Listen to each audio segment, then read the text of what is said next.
Hey, hi, I'm going to be officiating the wedding. Adam Curry, John C. Dvorak. It's Thursday, May 23rd, 2019. This is your award-winning Gibbo Nation Media Assassination episode 1140. This is No Agenda. Hitched and happy and broadcasting live from the frontier of Austin, Texas, capital of the Drone Star State. In the morning, everybody. I'm Adam Curry. And from northern Silicon Valley, where it's been so wet, there's going to be a fire season. I'm John C. Dvorak. It's Crackpot and Buzzkill in the morning. Now, do I even want to ask how that works? Because it sounds like Lots a California. Lots of water, lots of weeds, growing taller and taller. Oh, right. Taller. Then there's a big fire, and everyone goes, "Oh my God, what happened? How did this fire occur?" Got it. When I was a kid, they used to do controlled burns all over the state. Yeah, they do them in Texas. Yeah, they do them everywhere, but for some reason around everywhere here, but California. Really? California was always in fire. Just, what's the point? Well, remember we have the diary from the guy who went there in 1850 or around the 49 gold rush and described it as a hell of fire and flood and earthquakes, and I guess that hasn't really changed much. No, but except we got Hollywood now. Help. They were trying to change it when they did controlled burns. Well, now I remember why we have 2 shows a week. We can't. There's too much going on in the world for just one show. There's a lot. I don't know about you, but I think we should do 3 shows. I got China news, vaccines, Green New Deal, Eurovision contest, EU elections, Australian elections. Well, let's start off with the big news then. Oh, what's that? Eurovision. It was your Hollanders who won. Yeah. So this was on Saturday. They had the big Eurovision Song Contest. This was the evening before my wedding day. So there was no way, although we were in the same place, technically we could have done a snarky stream, watching the show and then just commenting on it, but that we'll have to wait for next year. But that may not happen because the Netherlands won, which I don't know if that was... So they're going to fold the competition because of the Netherlands? Well, no. Something else is happening here. So you have to understand, this is a Eurovision broadcasting project. It's about the broadcasters as much as it's about the song itself. It's actually not even supposed to be about the artist, but about the songwriter and composer and the producer. That's kind of been forgotten. Now it's just a huge show element. In fact, Madonna performed live on the show, which was so off-key during the live show, but then magically fixed on her own YouTube channel. It was fantastic. I don't know how that worked. The little auto-tune here and there. Or maybe she even went into the studio in the middle of the night. Oh, yeah, it was a huge difference. Good to do an A-B comparison. Oh, it's all over YouTube, the A-Bs. Okay. I actually should have gotten that. I apologize. Did I say A-V? I hope to say A-B. No, you said A-B. I heard A-B. So, the way it works is the winner... the contest is hosted in the country of the winner in the next year. I mean, this year it was in Israel, and this guy Duncan won. Duncan, let's see, Donuts. No, Duncan. In fact, they do say Duncan in Holland like they say Dunkin' Donuts. Dunkin' Donuts. Hey, dat is Dvorak bij Dunkin' Donuts met Tina en Adam. Huh? So it's Duncan Lawrence Arcade, which I thought was a pretty boring song. But this guy is interesting because he won The Voice in the Netherlands. So he literally came from nothing and then went straight to the top of the charts. But now, here's what happens. Because it's a Eurovision broadcast union gig, there's always a big deal about who's going to host the show. And within an hour, or maybe it was the next morning, for me it was an hour, of the winner being declared, people are already calling for me to be one of the hosts of next year's show. Can you believe it? They got wind of our scheme. They're like, no, we can't have him snarking. Let's pay him to get him to do an official presentation. And I'm thinking, no. I'll host your show with my co-host, John C. Dvorak. I'll do the Dutch translations where necessary. Could you imagine? Yeah, I could actually. We'd actually do a bang-up job, but you can get the gig if you can get it. Well, it's the way this came, and I think it's a confluence of things. I was a little bit in the news in Holland because of the wedding. Madonna was on the show. I'm famous in the Netherlands for saying Madonna, where everyone was pronouncing it Madonna. So in the 80s when I was on television, people were like, oh my God. Famous for pronouncing something right. To this day, people still come up to me and go, hey, Curry, Madonna. Jeez. And so, I think the confluence of those things kind of like, oh, yeah, let's get that guy. Well, anyway, I accept. I'm already in. Choose me. It would be so funny. So thanks for coming to the wedding. Yes, we should talk about the wedding. You had a big event. It was the wedding of the decade. Yes, it was bigger than Lady Di's wedding, I understand. What shocked me is that, so here's just a little insider for the people out there so they know what kind of a jerk I am. Do you have 10 minutes of the show so I can continue? So I showed up at their little pre-event late because I had the time mixed up. Well, let me just say how this felt. Fashionably late. Hold on. From the inside, this was supposed to be from 4 to 6, only for people coming from out of state, out of town, out of country. Yeah. And 4 to 6. Because, Yes. and it was still like 35 people, so it's a lot of people to have in your house. And everyone's like, hey, is Dvorak coming? So, I don't know. And, Horowitz was there with his wife, and David Foley was there, and his family, and lots of people who listen. So I don't know, man. I'm texting Mimi. She's like, no, I'm in Phoenix. Okay. I said, do you know where John is? No, I don't know where he is. And then people are starting to leave, and I'm waving at him, and all of a sudden, I'm out with Horowitz with his wife Jill.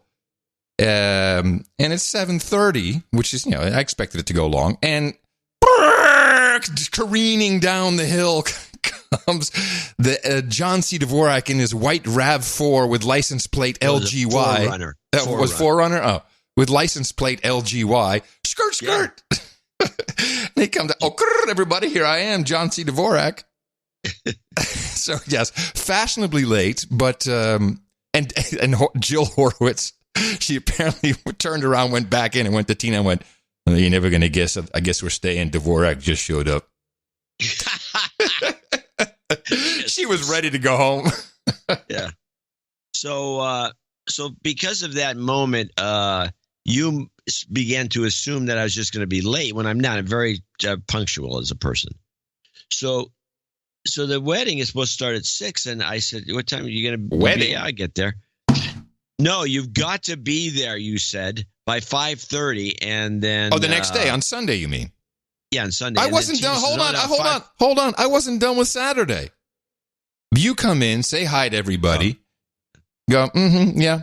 And then within 15 minutes, hey, do you get ESPN on that TV over there? I got to see how the Golden State Warriors are doing. You sit down and just start watching TV. I was just watching, looking at the score. I wasn't sitting down watching TV. Curiously, because my timing was off, the game had just begun, so it was 0-0 when it began. I said, hey, you're happy now, Dvorak? 0-0. What a game. I think it's a soccer game. Yeah, okay. So it all made sense to you because it sounded like a soccer score. Yes. Now, next day, Sunday. So they give me this thing about getting there. I said, well, yeah. And I'm thinking maybe I should show up. I could go to the thing. It just starts at 6. It'd be at 6:15. Beginning. No, this thing is starting at 6. The ceremony starts at 6. Yeah, you made a big stink about it. And what time did we start? Well, that's what stunned me. 6. Because I was thinking, well, if this doesn't start at 6 exactly, because he made such a big stink. You're walking out. I'm done. He's going to hear about it forever. So here's what you forget. My wife runs big shows like the Ronald McDonald House Bandana Ball. This thing was scripted. She had people from the house working with her who know how to, there was a whole run of show spreadsheet. Well, it started at 6 with the twosome coming in to some song and the jumping around. Lovely Day by Bill Withers, yeah. And then they went up and did the ceremony. There's a bunch of poems that were read. And everyone's in tears. One beautiful reading by Tina's daughter, Ellen. Ellen read this poem. And then they do the vows. And this got this kind of a diminutive guy doing the service. Well, stop. Who was cleaning his, hold on, stop. Looking at his nails. Stop. Sir Gene, the Baron de Marriott Sheriff of Texas, was supposed to do the officiation, and he had his script, and we'd met about it, and he was going to wear his long dress, and with the beard, it was going to be perfect. And Wednesday night, he got word that his parents had been in a car accident up in Washington State. Yeah. And it was pretty bad, and his dad was in ICU, and I said, dude, don't even think about it. Get on the plane now, which he did. And I haven't gotten an update. As far as I know, his mom's okay. His dad is okay, but he had memory issues and was still in the ICU last I heard from him. So lots of karma go out to Gene and his family. So we were presented with an issue. Now, getting someone to officiate a wedding is as simple. In fact, Elise, Tina's other daughter, I can say my stepdaughter, she got ordained online and said, Mom, don't worry about it. See, even I could do it. And then I'm like, how about Dvorak? And she's like, oh, God, no. No, not Dvorak. Not Dvorak. I've done this before. But I was thinking it might not be a bad thing for the show if we did these weddings for $5,000 or $10,000 a pop. Well, now that I think is a good idea. So often we can do this. We can go marry people and do appearances. How much? 5 or 10? I was thinking 5 or 10 for a wedding, but it's not for just anybody. So somebody who's got $5,000 or $10,000. Well, because it's like excess money for them. Let me tell you how it worked for us. So I'm like, I got to find somebody thinking, who could do it, and then we wanted our guests just to be guests, and so I start searching around. I Bing it, and yes, sure shit, you can get. Was it sweetandshortceremonies.com? You can choose your officiant. And so I show these pictures. It's like a Tinder for people who can do weddings. And all the girls go, yeah, that guy. And that was Jason Farmer. The girls. $250. It was a good deal. That's cheap. That's a good deal. Yeah, I was very happy, and he's I read his blurb. He's like former DJ. I'm like, this guy's perfect. He can read a script. Just read it. Just give us perfect. So I liked it. I thought he did good. I understand that he looked a little unkempt. I know, so, but that was it's like some guy just rolled in, kind of. but he was here for the wedding. Hey, so who's the bride? Who's the groom? Let me say hi at least. Hey, hi. I'm gonna be the guy. I'm gonna be officiating the wedding. That kind of thing. That guy. Yeah, exactly. That guy. All that was missing as far as I was concerned was having a nearby bottle of open bourbon. Yeah. That he could, go over to once in a while. Anyway, then we walked out. Too old for this. So we walked out to ACD's Shook Me All Night Long, and then we basically had a party the rest of the night. I'm sorry you didn't like your meal. I'm not going to say I didn't like the meal. I wasn't that hungry. But there was one thing that was just a little much. The salad came out. It had no salad dressing. Well, that's wrong. No vinegar, no oil. Well, that's wrong. I had salad dressing. Then they messed you up. We had nothing. Horowitz says to me, "Is there dressing on this thing?" We're going to make I can tell. It tastes just like they dressed it with water. Now, believe me, we're not serving dry salad. Well, you did. Well, okay. Thanks for telling me, because we're going to make an issue out of that. You should. Yeah, I didn't know that. So then the girl gets all huffy, and she brings us a little bitty bowl of salad dressing on this for the side. It was just a little bitty, like a thumbnail. And so we had to try to split that amongst the three of us. I apologize. I'm so sorry about that. Apparently, Jill didn't care. No. Hey, at least you didn't. I don't know if the whole table didn't get salad dressing or not. I know I had salad dressing. Well, but I know that some people, their food arrived and wasn't really warm. There's some other minor issues. Well, Mimi used to work in that business, kind of, and she talked about the errors in service. They were, and we all concluded later in the evening that upon reviewing the day.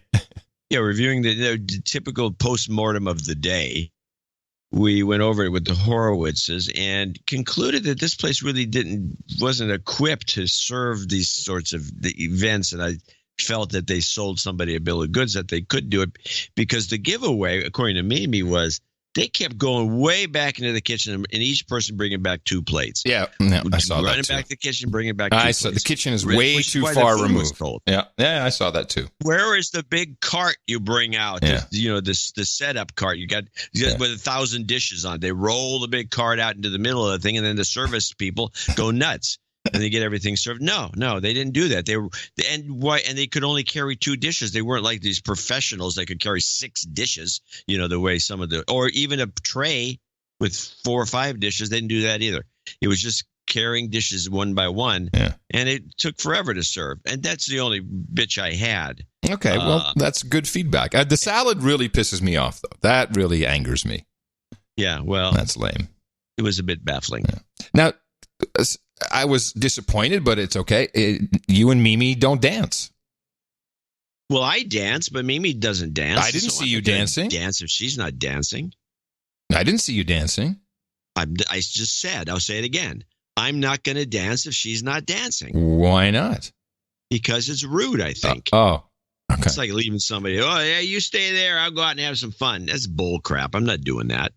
So we... and they never had a fight. By the way, that music guy... I love the DJ. He's as deaf as you are. Yeah, he did have it a little loud, I agree. And of course he's deaf. But I thought the DJ was great. It's very the guy had very woofers under his thing that were giving so much bass wash. It was blowing the curtains. He was just trying to cater to the audience, mainly me, who's deaf. Yeah, well actually, here's what I noticed. Here's the complicated part. I have no reference anymore with the hearing aids. So when I was glad that my sister said to you, and then you told me, and then of course I said, "Hey man, my sister complains a lot," which you went back and told her. Of course, you dick. Yeah. I said my sister complains about stuff, but she was right. You were right, but I have no reference because even when it was turned down, I kept saying to people, "Is this loud to me?" Is it because the compression in my hearing aids will bring the music up, and it does all kinds of weird things, and it was very difficult for me to reference if it was too loud or not. I think the best line of the night was you saying, I said, the music, it says it got to be 140 decibels in there, I said, which is illegal, I think, in most communities. And it was boom, boom. I mean, the guy would, and it was just loud. And what bothered me, the fidelity was mediocre. So you said, "Oh, okay. Well, I just turned my hearing aids off. It sounds great." Yeah, it was okay. Anyway, it was a great time. It was great to have all the family there. We had a fantastic time. I'm really happy you came when Mimi came. I'm happy everybody came. So it was, and now I'm married. Go figure. Yeah, about that. Now, as the keeper is part of the enterprise, we have not had our. She's going to start butting in now. You watch. No. I think your modulation was off in that last show. No, we haven't had our honeymoon yet, and that's because we're going to combine it with a trip to Northern Ireland. A friend of hers, her daughter is getting married. They were actually there, as was the daughter, very good friends of hers. So we had already planned on doing the Northern Ireland trip. But and then from there we're going to go to just 4 or 5 days. Going to go to Portugal just to sit on the beach for a couple of days. But we will be in London for 2 days. And the keeper is like, "Hey, now that we're a part of this enterprise, we should do a meetup." So I think we'll do that on. Let me see. We'll do it on Wednesday. Oh, hold on, John just popped out. We'll get him back in a second. Just don't hang up on me. Hello? Can you hear me? I can hear you. You hung up on me. I didn't. I didn't hang up on anybody. As I was saying, because she's now part of the... I was saying Tina's part of the enterprise now. No, I heard what you said. I said, because we're going to London and she's part of the enterprise, now we're going to do a meetup on Friday. I think it's is it the 13th? Oh, could be Friday. No. 13th of what? Of June. Hold on, let me check. Are we going to do shows or what? Yeah. Hey, I only skip once for a wedding. I'm not going to skip for a honeymoon. You crazy? Hold on. What a romantic. Wednesday the 12th. Yes. Wednesday the 12th of June. We'll do a meetup in London to be determined. I just want to give everybody a heads up. It'll be in the evening. And then, if anyone wants to, we could do one in Portugal. I don't know. Do we have? Yeah, we definitely have. We definitely have people in Portugal. I don't think we have anybody. Well, we can't do it in Ireland, in Northern Ireland. We just won't have enough time. We're just in and out. So I look forward to that. Yeah, I don't. Portugal is probably not going to happen. I think you'll get a showing at London. Yes, and I think that would be fine. Yes, we will be serving dry salads. It's the new no agenda staple. All right. And thank you all very much for all your tweets and well wishes and all the great things you've said. And the Dutch press has been their typical way. You know, always a little cranky, always sticking it to me. They're like, well, Tina looks like the perfect mix between X number 1 and X number 2. It's like, what the fuck, people? Douchebags. Idiots. Anyway. Hey, there was something else. There was big news that took place, and that was and in fact, Mark Hall, Sir Mark Hall, who also attended our nuptials, was very honest. And he actually, although he lives in the Austin area, he was staying at the hotel where we had the reception. He said, Adam, I'm going upstairs. I'm going to watch the final Game of Thrones episode. I will be back down. He was the only person that was honest about it. I saw people leaving, that thing, people thinking, I got to get out soon. I don't, after everything was done, there's cleanup and people like, don't tell me what happened. Don't spoil it for me. And you give me crap about just checking a score. I know. Well, so I have two clips that relate to this. The first is just something interesting between AOC and Elizabeth Warren. For some reason, they've teamed up on, I'm not sure what issues, but they had their little review of the Game of Thrones, and as you can imagine, none of it was good. So did you see Game of Thrones last night? I did. I'm sad. I'm disappointed about it. I was just really... meh.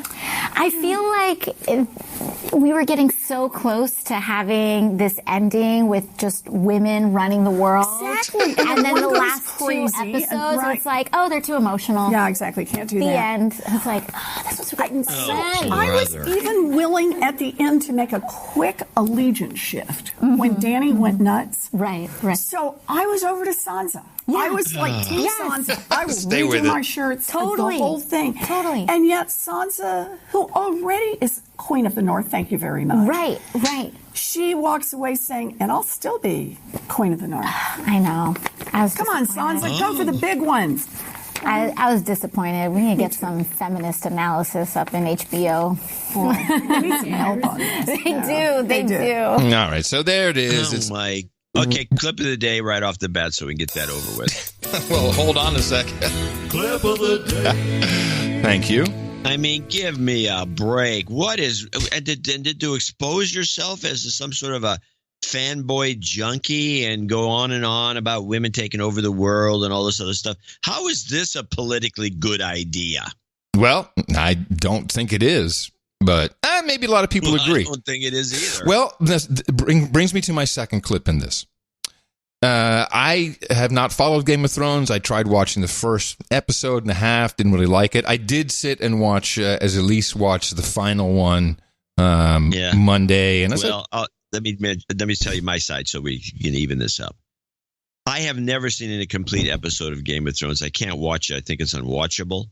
I like the scene. I have seen the scenes where the dragon comes in and burns people just burns them to toast. Yeah. I think that's kind of cool. And I like, what's her name? The actress who plays the evil blonde with the dragon. Yeah. I think she's fun to watch act. Mm-hmm. But I've never seen a whole episode. I never saw anything from this season, including a clip. So I don't care about this story. I think it's a cornball just cornball, period. Well, yes, you're right. And what is interesting to me is, why do I not like it? Why does my partner in crime, John C. Dvorak, not like it? Why does I love saying it, why does my wife not like it? Why does it not appeal to us? What is it? So instead of why doesn't appeal, what is it that it appeals to people so much that they are just, it's now at the point where their entire petitions, I think on moveon.org, to rewrite and reshoot the ending because they did it wrong or something. And, no one petitions for anything of importance, like, I don't know, what the Chinese are doing or infrastructure. Yeah. Anyway, another person who was a big fan is my co-inventor of podcasting, Dave Weiner. And he did a short little podcast, which I think explained entirely what kind of people like this and why. And it's a minute 30, and it's just him. Listen. Yes. The ground that Game of Thrones has broken, other than just incredible attention to detail in the production and a sense of grandiosity that is like nothing ever done before, as far as I'm concerned. By the way, you can tell who was in charge of the technology and who was in charge of the sound when podcasting was created. The thing about Game of Thrones is that it just fucks with you. And they've been doing that ever since season 1. You go along all through season 1, you think, the main character is Ned Stark. This is the show about Ned Stark. And of course, the end of season 1, they kill Ned Stark. And it's just been one thing after another, just like that. So I left this in to establish he's a huge fan. Where, you just don't feel like the ground you're walking on is solid at all. And you could just never, and then they sort of throw these curveballs at you because they have such terrible writing that they put out a few mediocre shows and you think, well, these guys just, there's no point. I'm just going to go through the motions and I'm not expecting anything to happen. And they just lower your expectations all the way down to the floor, and then it's all like, we just want to do this. And so that's what we're going to do. And people get very angry about this because it's like, I don't know, it's like every time Trump does something crazy, people go, Trump's doing something crazy. Look, everybody. So you go, yeah, that's right. Well, why are you surprised? Other than, I guess there's a rush that you get, and that's the same with Game of Thrones.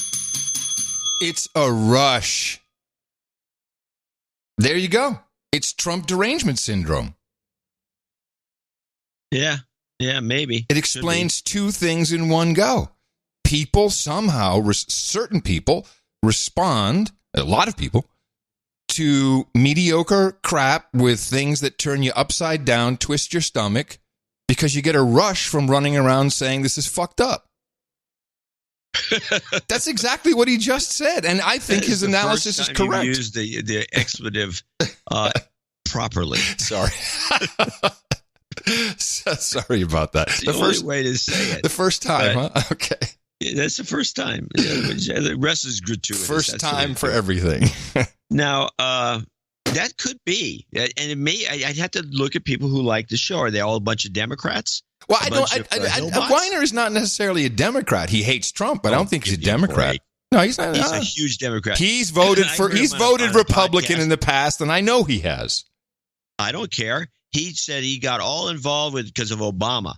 Because of Obama, he's now all in on being political. He never was before, and he did a whole podcast about his change from being apolitical to political, and it was all because of Obama. And he thinks Obama's the best, and he expects great things for the country because of Obama. This was, of course, 8 or 9 years ago, and he's not. That doesn't sound like a Republican to me. I'm not saying he's a Republican. I'm saying he's not. As far as I know, I don't see him as a Democrat. I see him someone who hates Trump. Illogically so. Democrat. Okay. I'm just telling you because I heard him say it. Okay, fine. Good. He's a Democrat. Well, but I don't think it's... That's what... Because the reason I say that, I would think it's important, is because is it just Democrat hillbots who like this show? No, I don't think so.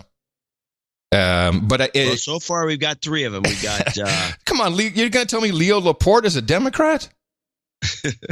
Yeah, he's a big Game of Thrones guy too, isn't he? Yes, of course he is.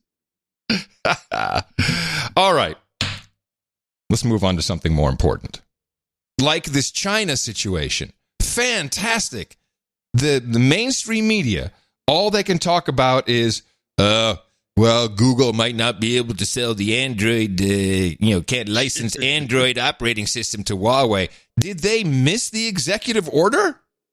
Did they just miss this and not see that this is a huge deal? This could screw China into the ground?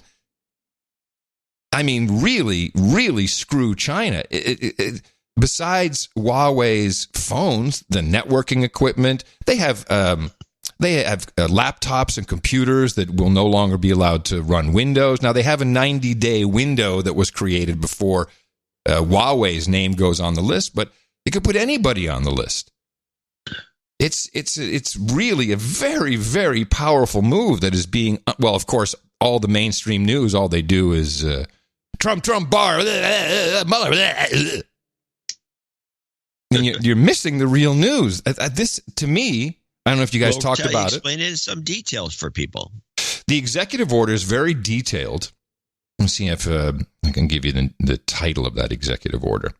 It's very detailed, but it specifically appoints the Secretary of Defense and of Homeland Security to make decisions about which companies American companies can share technology with. And a licensing of an operating system obviously would also be a share, but it's just cutting off all ties between U.S. technology companies and Chinese technology, or any Chinese company. Doesn't even have to be.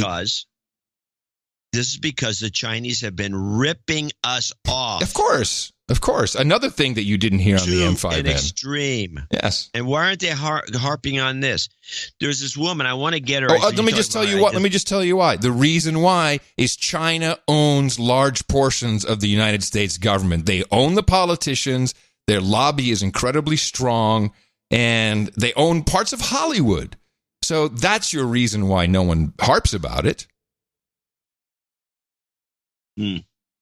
Yeah, well, probably. Good reason. Yeah, Joe Biden's son has $1 billion hedge fund with Chinese money. Yeah, what's he going to say? Exactly what he said. He said no big deal. China's great. No, what was it? Hold on, let me see. I have the clip. It was Biden, China. I thought I had the clip. Maybe not. He said it was no big deal. Yeah, it's no big deal. Yeah, please. I have the Rosalind Layton clip. I did the whole interview with her, but I only have this 25 seconds on Huawei. Why don't you play that just as a little backgrounder? Okay, hold on a sec. What am I looking for here? I was looking for something else. Huawei? Yeah, that would make sense. Oh, well, you put a space in it. Okay, I got it. Huawei and the other Chinese firms have been allowed to get away with theft of our property. When you go do business in China with a joint venture, you have to turn over your information to them. They have a new espionage law, which basically says all Chinese subjects have to go and do espionage on their behalf. I mean, even now the case from the DOJ just released had Huawei employees would get a bonus if they'd go to T-Mobile and steal secrets. Yes. Huh? Yeah, that sort of thing. Yeah. They in fact, they stole the T-Mobile testing robot, didn't they? I don't know. Executive order on securing the information and communications technology and services supply chain. That is the executive order. It came out on the 16th of May. Have you seen anyone dissect it in the mainstream? Anyone really talk about it? No. Play a laugh track. Yeah. It's in the show notes. You can review it. It's a lot of legalese, but it's very clear that the executive order says, hey, it's dangerous. We can't have it. And we're not going to have it unless China shapes up. And they've been going after Huawei. Is the CFO still in custody? What's going on with her? Yes, as a matter of fact. House arrest, I believe. Right. But she has at least three houses in Vancouver, and one of them is a mansion, so I'm sure house arrest is not that painful. Just got word Sir Gene's dad is doing better. Oh, good. Huawei. So I think Huawei. I think very big deal. Already we're seeing the so-called ABC strategy being implemented by corporate America. I only learned about this myself recently. ABC means anything but China. And they're moving manufacturing, or have plans to move manufacturing, to other places in Asia.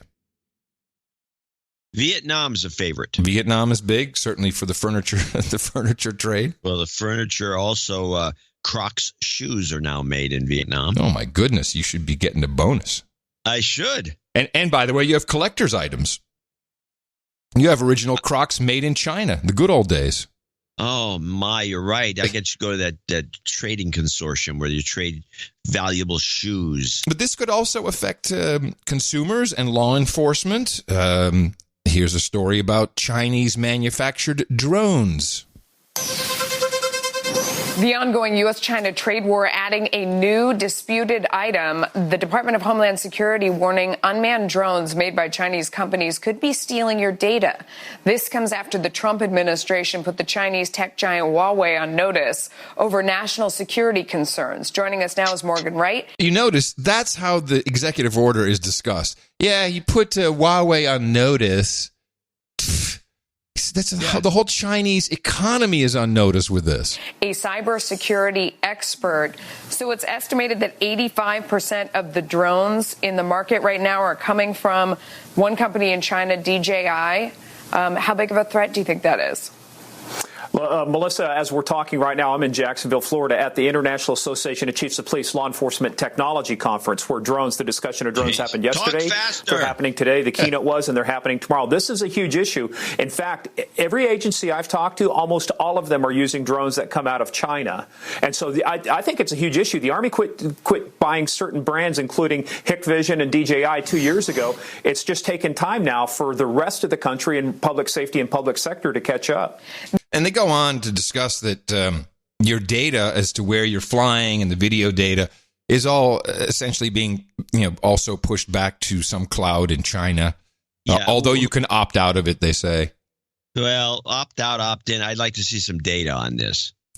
Oh, me too. I want to hear from some techie that says, okay, well, I've got the drone. I'm going to watch it. We're going to do this. We're going to do that. There it is. It's sending out packets. I guarantee you someone has done. I'll get that for you. I haven't seen it. No, I haven't looked for it, but I know it's going to be there. I'm wondering. I'd like to see even the NSA or any government agency that has evidence that these things are phoning home. I don't buy devices to be used as spy. That's why I don't have these other things. I don't have the talking tube in the house and all these things. I don't go for that. I don't even have a smartphone. I don't like the idea my phone is like interrupting the computer by it's pinging something all the time. But cell tower, maybe, I don't know. It's just that I don't like these open systems. And so we bring all the stuff in from China, and they just sell the China. All they are spy devices for the Chinese. Is that what you're saying?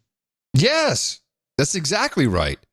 Well, how come people aren't complaining about it more instead of bitching about Barr Mueller? Because people like drones. They like to play with them. American companies make drones. People like their Nest. People like their talking tubes. People think this is all good. And you and I know better. We got lucky when they threw that Kaczynski guy in jail. Kaczynski. So anyway, this Rosalind Layton, she goes on and on with all kinds of horror stories about Huawei, and I'm going to try to get her to do an interview with her. And I want to mention that I personally, and a lot of people with me, felt your 2-interview show, Mooch and Stoll, was extremely enjoyable to listen to. Well, thank you. I really liked it. I like both of them for different reasons. I thought the Mooch was, my God, Tom Starkweather did a great job on the Mooch with the sound. Yes, he did. He had it mic'd up beautifully, and it came across. And of course, I'm using quality gear, and actually we used his side of the recording. Ah, okay, that would make sense. Yes, very good. And excellent. Yeah, that was a good interview. And if I felt it was evergreen enough, I could. Well, now I have to do some interviews for the next time. By the way, one thing you didn't know, I edited Well, the first thing I had to edit out the part about we're going to do this, going to run in November, and I got that nicely taken out. But Stoll, I probably spent an hour on the hour because he has these long pauses, and so I had to chop every one of them out. And it sounds really good without the pauses. Right. And there's other EQ problems and some other things I had to do. It came out. It worked out well. I was happy enough with it. Yeah. Now I got to do some interviews for the next time. It's got to be my turn. It's about time I did some interviews. Well, maybe it'll be the new leader of the European Union, of the Council, Starfleet Command, Frans Timmermans. If he makes it, today is voting. He's your old buddy, isn't he? He's my old he's my old buddy. Until you need him for an interview, and then it's going to be who? I've already kind of gotten that. I've already sent out some feelers and sent him a DM on Twitter. Like, is that the basketball player? I'm getting crickets. Yeah, exactly. I'm getting crickets. Now, it is an interesting system they employ in the EU, in particular for this position. Jean-Claude Juncker, the drunker. He's leaving, and they're bringing in someone new, and this is the process known as the Spitzenkandidaten. Of course, it's a perfect German term for the EU, as it is the German Reich. Spitzenkandidaten. And I think it would be worth listening to some propaganda from Euronews, and you'll like it, because if you thought voting was complicated with the Electoral College, how it's really weird, man. It's like, it makes no sense. A vote is a vote for each person, a vote, and popular vote, and Hillary should have won. You should be pretty happy you're not living in the European Union. Beyond the European parliamentary elections lies the battle for the EU's top job. But how is the next president of the European Commission chosen? And is the process democratic? Whoever gets the post oversees a body with responsibility for EU laws, policy. This is one of those animated videos. I find the animation is insulting enough, but then plunk, plunk, plunk, plunk, this music they put behind it is like, hey, you're a dumb child, so let me explain this really complicated process in dumb child language.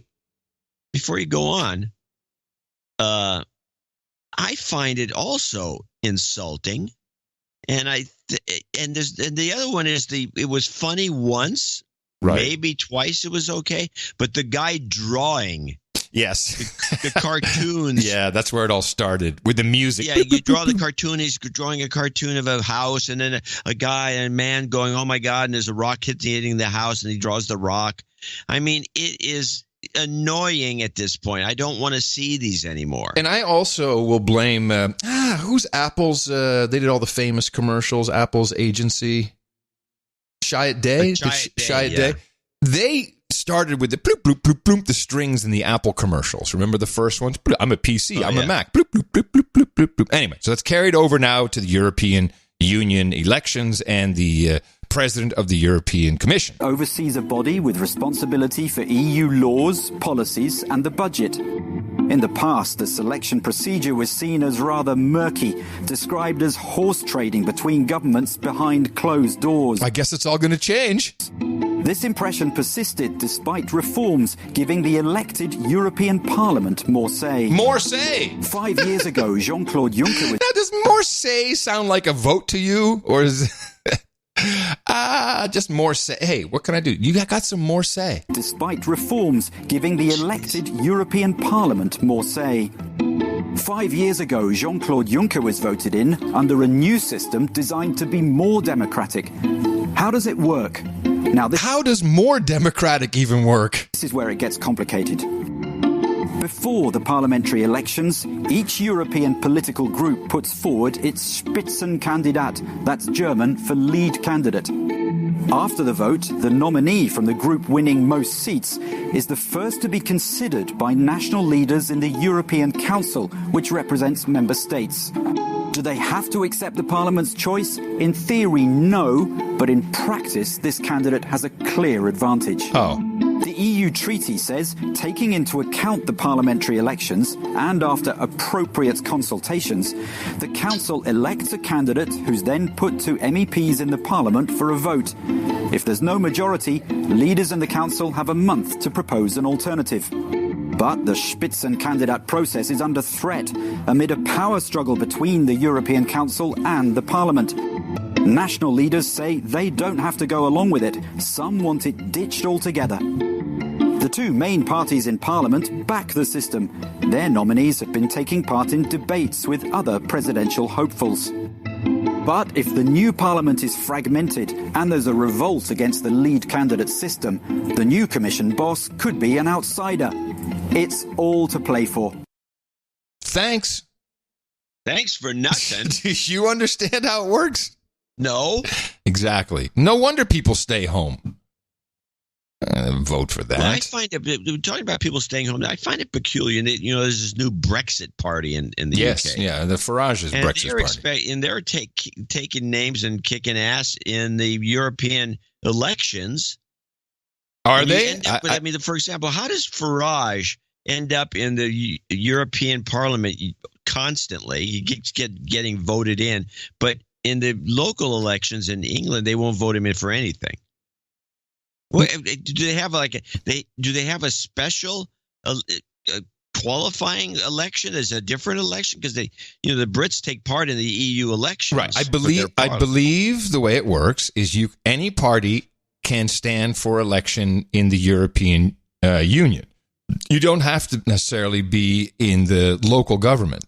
In fact, most people, if not all, of the European parliamentarians are not in local government. They're part of parties, and they can be affiliated with the governments, but it is something you vote for separately. You and I could start a party if we were of natives of a certain country in Europe, and then we could be voted in too, which is great because you get two offices, one in Brussels, one in Strasbourg. You get stipends. You can hire your families. You can do all kinds of cool stuff.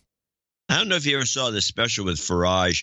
I don't know who did it, but they have him on film, or they're taping him, and he shows the place where he works here, and then he shows the Strasbourg, and he shows the buildings, and he shows everyone showing up to get their stipend at 9 a.m. to then leave their money, and he goes blows past the guard who doesn't want anyone going in there, and he says, "I don't listen to him," and they go in.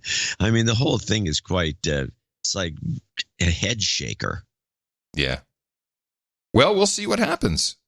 Hopefully my guy gets in, and then I'll start, and I'll just start working him. And we should be able to get him. I mean, I'm hosting the Eurovision Song Contest, for Christ's sakes. Yeah. I'm a contender. You'll be famous again. Again. Woo! Yeah. More paparazzi. Remember, this is a socialist deal, so you're going to get scale. Yes, you have to be scale. Is that true? Hell yeah, you don't get any. Of course it is. It's all public broadcast corporations. You're talking about the Eurovision thing? You get scale for being the host? Yeah. You wouldn't get like 50 grand or plus? I don't think so. I'll let you know when they call. I'll tell you what they said, what the opening offer was. Yeah, we've heard about that guy Curry. Where is he? What's he doing now? He's what? He's a podcaster. He's a podcast. Yeah, he invented podcasts. You never heard that? Well, I kind of knew I don't know that I knew it, but I think I knew it. And he invented podcasting, but that's what he does? Thanks. Yeah. Thanks, John. Something like that. I'm just telling you. Thanks. It's the problem I have booking people to do for these interviews. Yes, I know it is a problem. We need good bookers is what we need. If we get good bookers, we can do all the interviews you want. We could do a whole separate series. We just need bookers. We need people to find people for us. That's all. Yeah. Find them and book them. One guy's trying, but he doesn't much. I just wanted to interrupt maybe we're done with the European Union elections. We'll know more on Sunday. We can talk about it. Just about the Electoral College in the U.S., this is surprisingly misunderstood as of the most recent election. And, why would they teach it in school?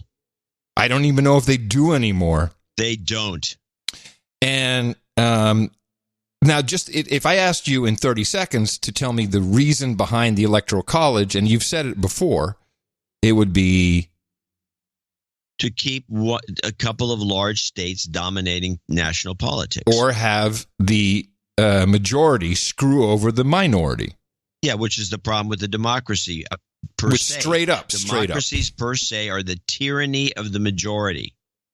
So there's no way you can't be tyrannical if it's a true democracy where majority votes. And I think Brexit the whole Brexit yes, stinks of that. Well, here's another. And it's actually, it exemplifies the problem. Here's another example. How about the farmers in California who can't even collect their own water because the majority determined that water has to be shipped off to the cities?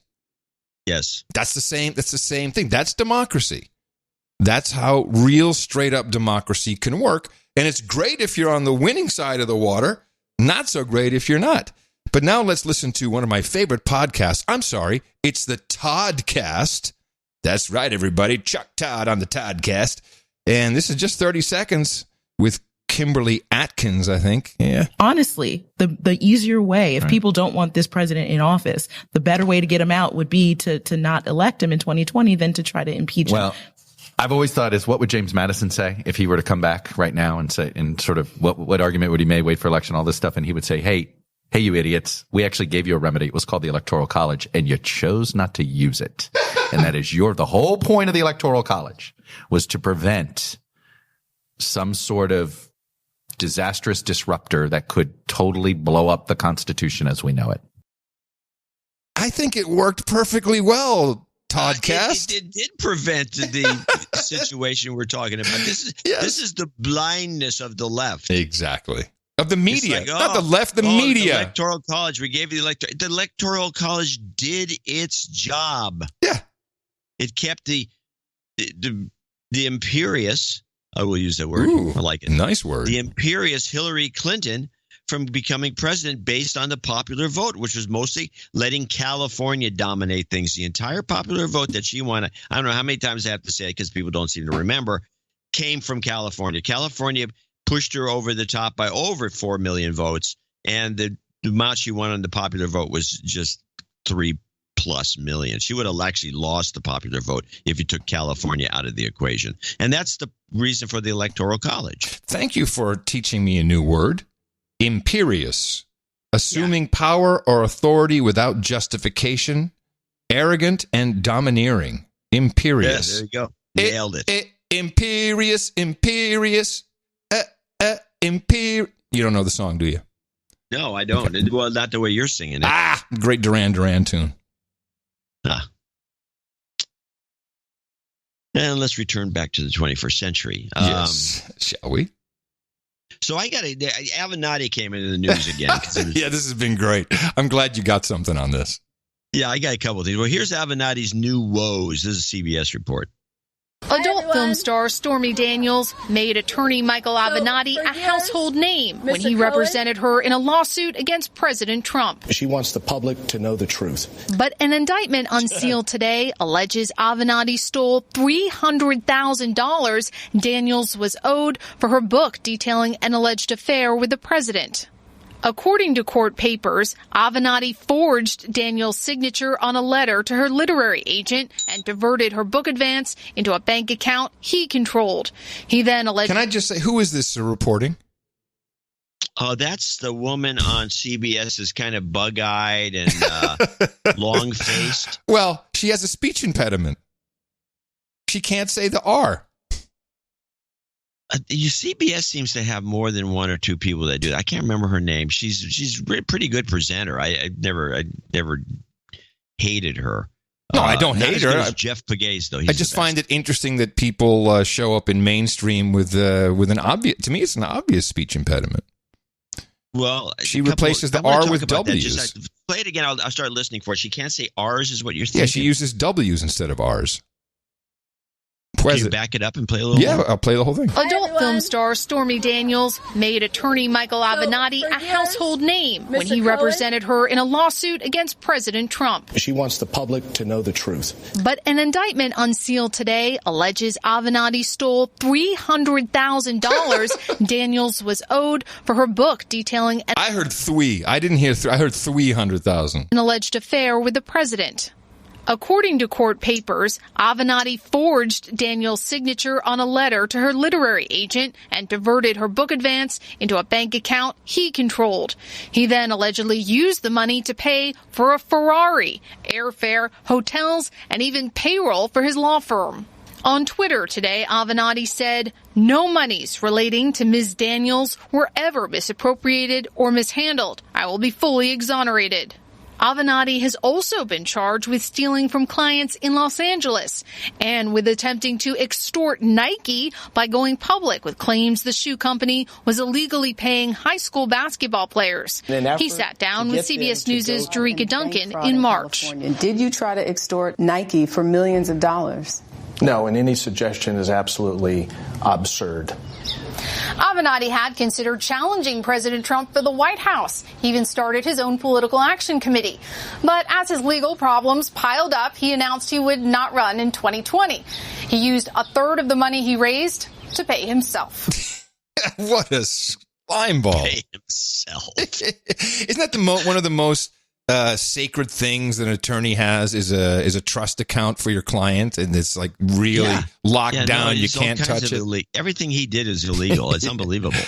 Now, there was a big stink made by one of the right-wing groups, and they're talking about how the news media, and specifically, fell in love with Avenatti because he was the antidote to Trump. And I will remind us that I said he has to be very careful because he's using the boomerang. And when you misuse the media to try and get something for yourself, just for yourself, it always comes back 10 times harder and hits you in the head. Whack.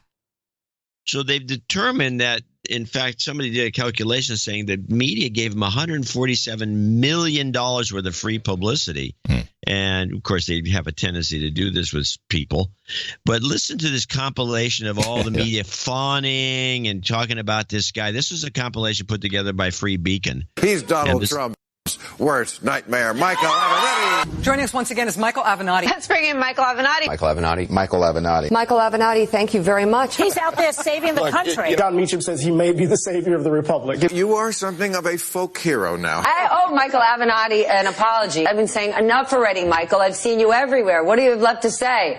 I was wrong, brother. You have a lot to say. I am just dying to hear what you think. These people all like you. I'm the only person right here Donald Trump fears more than Robert Miller. We think you guys are the tip of the spear that's going to take down Donald Trump. Michael Avenatti's a beast. Okay, that's true. And he's a beast. He's a beast. I hand it to her, and I hand it to Michael Avenatti. But he has a bigger calling here. That being a lawyer is minimal compared to what he's doing. No one has talked tougher directly to Donald Trump on TV than Michael Avenatti, and Donald Trump is afraid to mention his name. That's fascinating. Donald Trump is terrified of Michael Avenatti. He gives Trump a run for his money more than anybody else, Michael Avenatti. An existential threat to the Trump presidency. The Democrats could learn something from you. You are messing with Trump a lot more than they are. He has no doubt created sheer panic in Donald Trump's very fragile mind. Michael Avenatti is laying down the law as guest co-host. And is he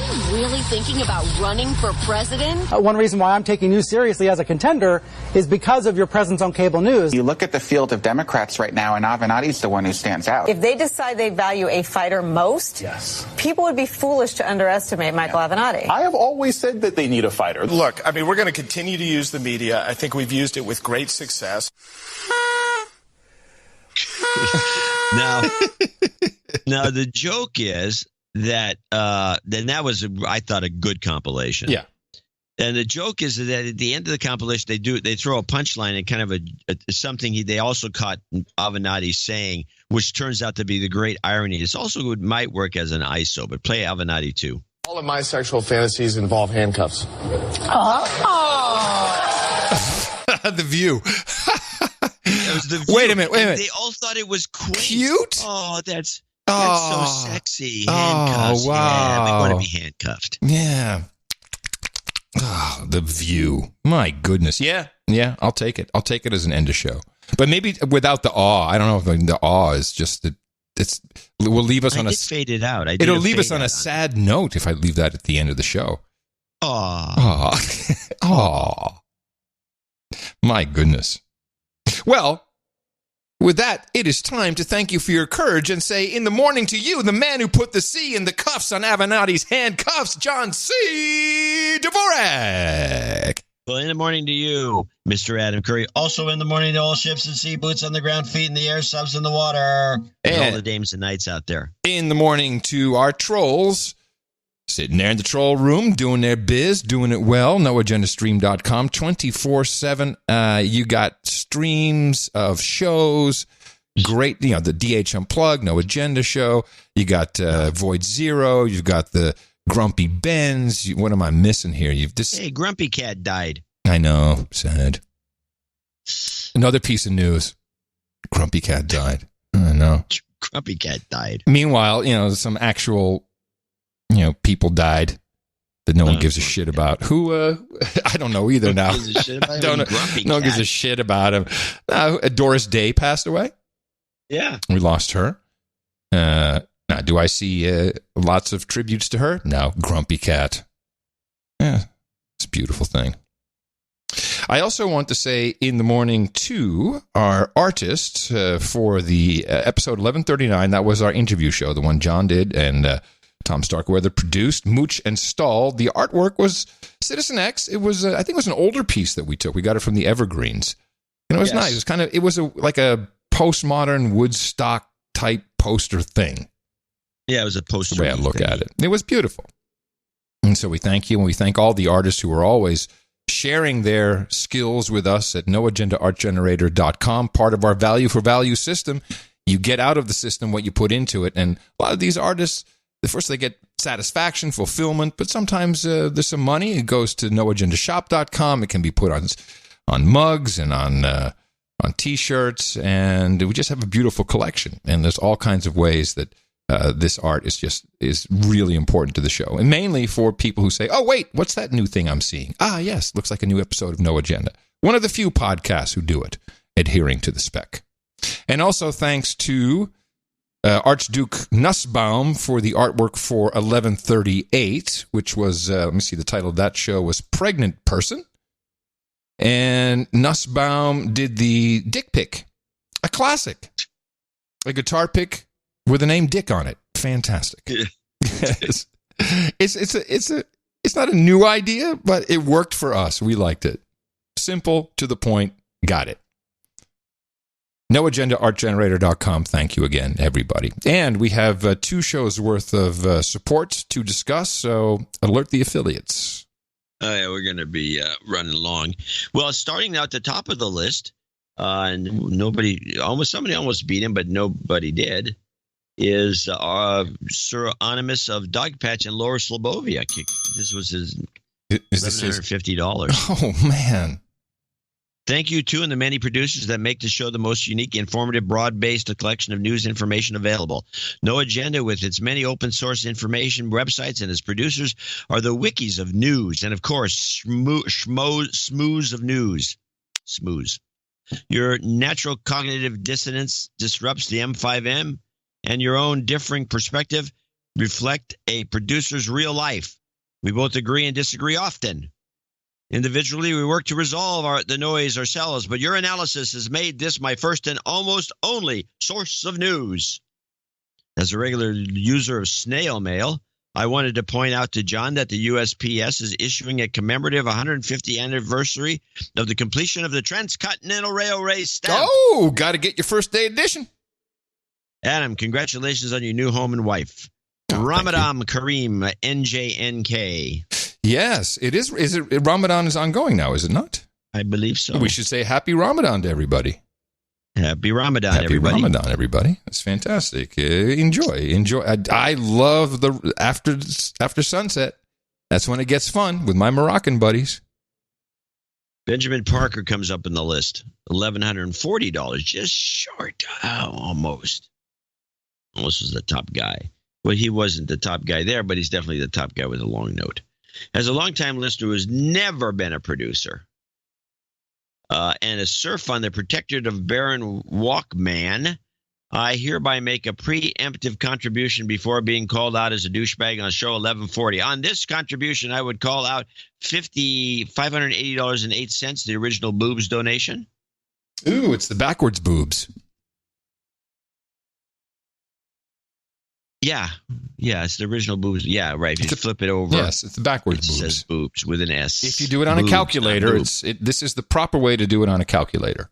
Yeah, boobs. In honor of my beautiful wife and the 2 human resources. Yes. My beautiful wife and the 2 human resources she provides sustenance for. 558 is in honor of the matrimonial vows of Adam and the keeper. For a long time with little shape-shifting, and the remainder 1.92 is just because. I'm not sure what my actual CPM would be since I started listening. If you did actually sell out, but hopefully it brings me closer to a de-douching. Well, I think I don't see what he's trying to do all this numerology for. Just, you deserve a de-douching. You've been de-douched. Happy to do that. Thank you so much. Finally, here's to getting the Protectorate of Ohio positioned in Ohio instead of traveling 4 hours to Michigan all the time, so he's able to defend his territory. For jingles, it would be great if you could find any AOC clip followed by a Megatron disappointed in this generation. I think you have an ISO, or at least you used to, followed by some type of sales karma. P.S. For an interesting read, you might try to understand the split universe. I recommend the book The Righteous Mind by Jonathan Haidt. I've read this. It's a very good book. He has essentially mapped 5 moral foundations, and how people fall on the moral foundations determine whether they are in universe A or B. The 5 categories are, if you care, fairness or proportionality, loyalty, or in-group. Okay, this makes no sense unless you read the book. Basically, the finding of the conversation have a balance of all 5 moral foundations. Onward. Yeah, wait, he needs his jingles. This is ridiculous. Selfie. You will not receive a selfie so long as you stand before me. You've got karma. There you go. Sales karma special. Sales karma. Benjamin Doolin up there with 1139. We got a lot of big donors today. Yes. 1139. And he, I think, sent a note in, which I have to find now. I believe he becomes a knight today. Yes. It's all included. Is this Insta-Night? I don't know that he says that. It's possible. Possible. Well, it's definitely Insta-Night in some regard. I made a donation in the amount of $11.39. This donation should be dubbed The Keeper in honor of Adam's nuptials. Oh. And is also divisible by 17, which is prime and my own version of 33. Bingo. I've listened for a long time as a douchebag, so a de-douching is in order. You've been de-douched. As this is my first donation, this makes me an Insta-Night. Woohoo! I would like to be known as Sir Benjamin Doolin, the poor knight of the wood. The show is great. I laugh every time John is a crotchety old fucker and Adam gets miffed about it.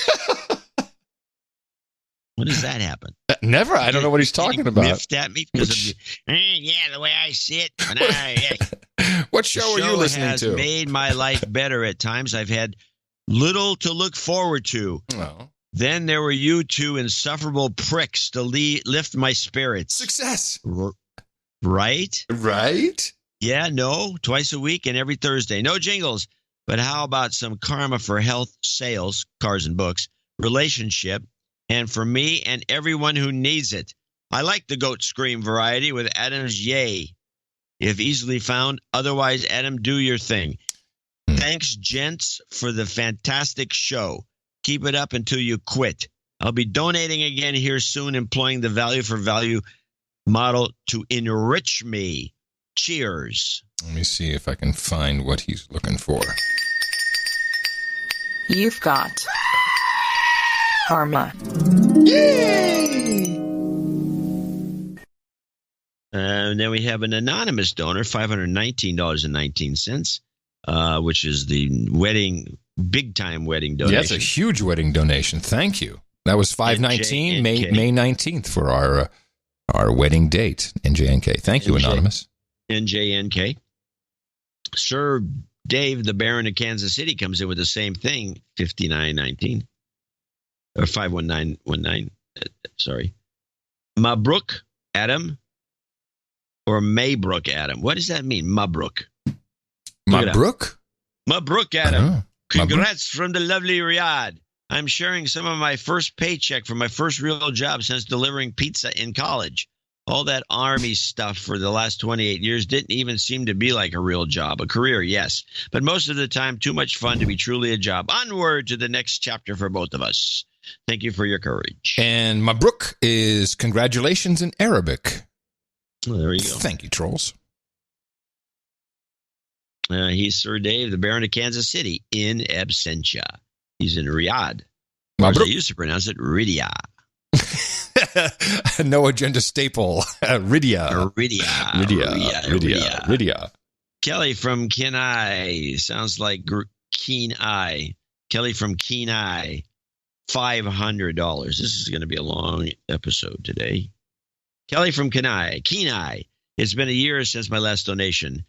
Forgive me, Father, for I have sinned. Sending a wedding gift to Adam and my support to the show, great value. I am a recruiter and always looking for candidates, and specifically dudes named Ben. Please play Nancy's Jobs, and Sharpton's Not Sure the title. Sounds like Of Which We Know Much. Yeah, that would be, I think that's Resist We Much is what's being requested there. Keep up the good work. But resist we much.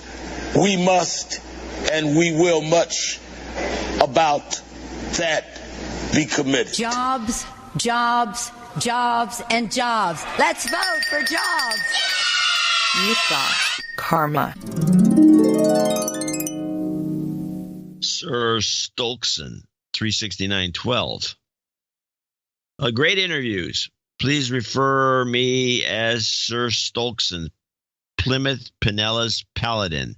Been suffering from a mild douchebaggery. Apologies. Major congrats for Adam and Tina. Hope you're as lucky as I've been. 25 years last month. Douchebag check for Wyatt and his brother Dave something. Douchebag check. No, douchebag check. Douchebag. Something I explained. He apparently is the douchebag check guy. I initiated that long ago, but never explained well, but got a jingle. Never explained well. I know they've listened and even donated, but they may have let it go for too long a time. That's Secret Agent Paul who did that jingle. Oh, well. But in response probably from a request. That makes sense. Right. He came up with the douchebag check idea, and then the Secret Agent Paul did the jingle, which is what he says, but he got a jingle, but he never explained it. Justin Rigor in Phoenixville, Texas, 333.03. I've been a douchebag for a while, but hoping to be de-douched with this donation. Yeah. You've been de-douched. Phoenixville, Pennsylvania, huh? Please keep up the best podcast in the universe. I can only tolerate the media through your expert deconstruction. Also, please play Whoop 'em with the Constitution. Thank you. Now get out there and whoop Obama's behind.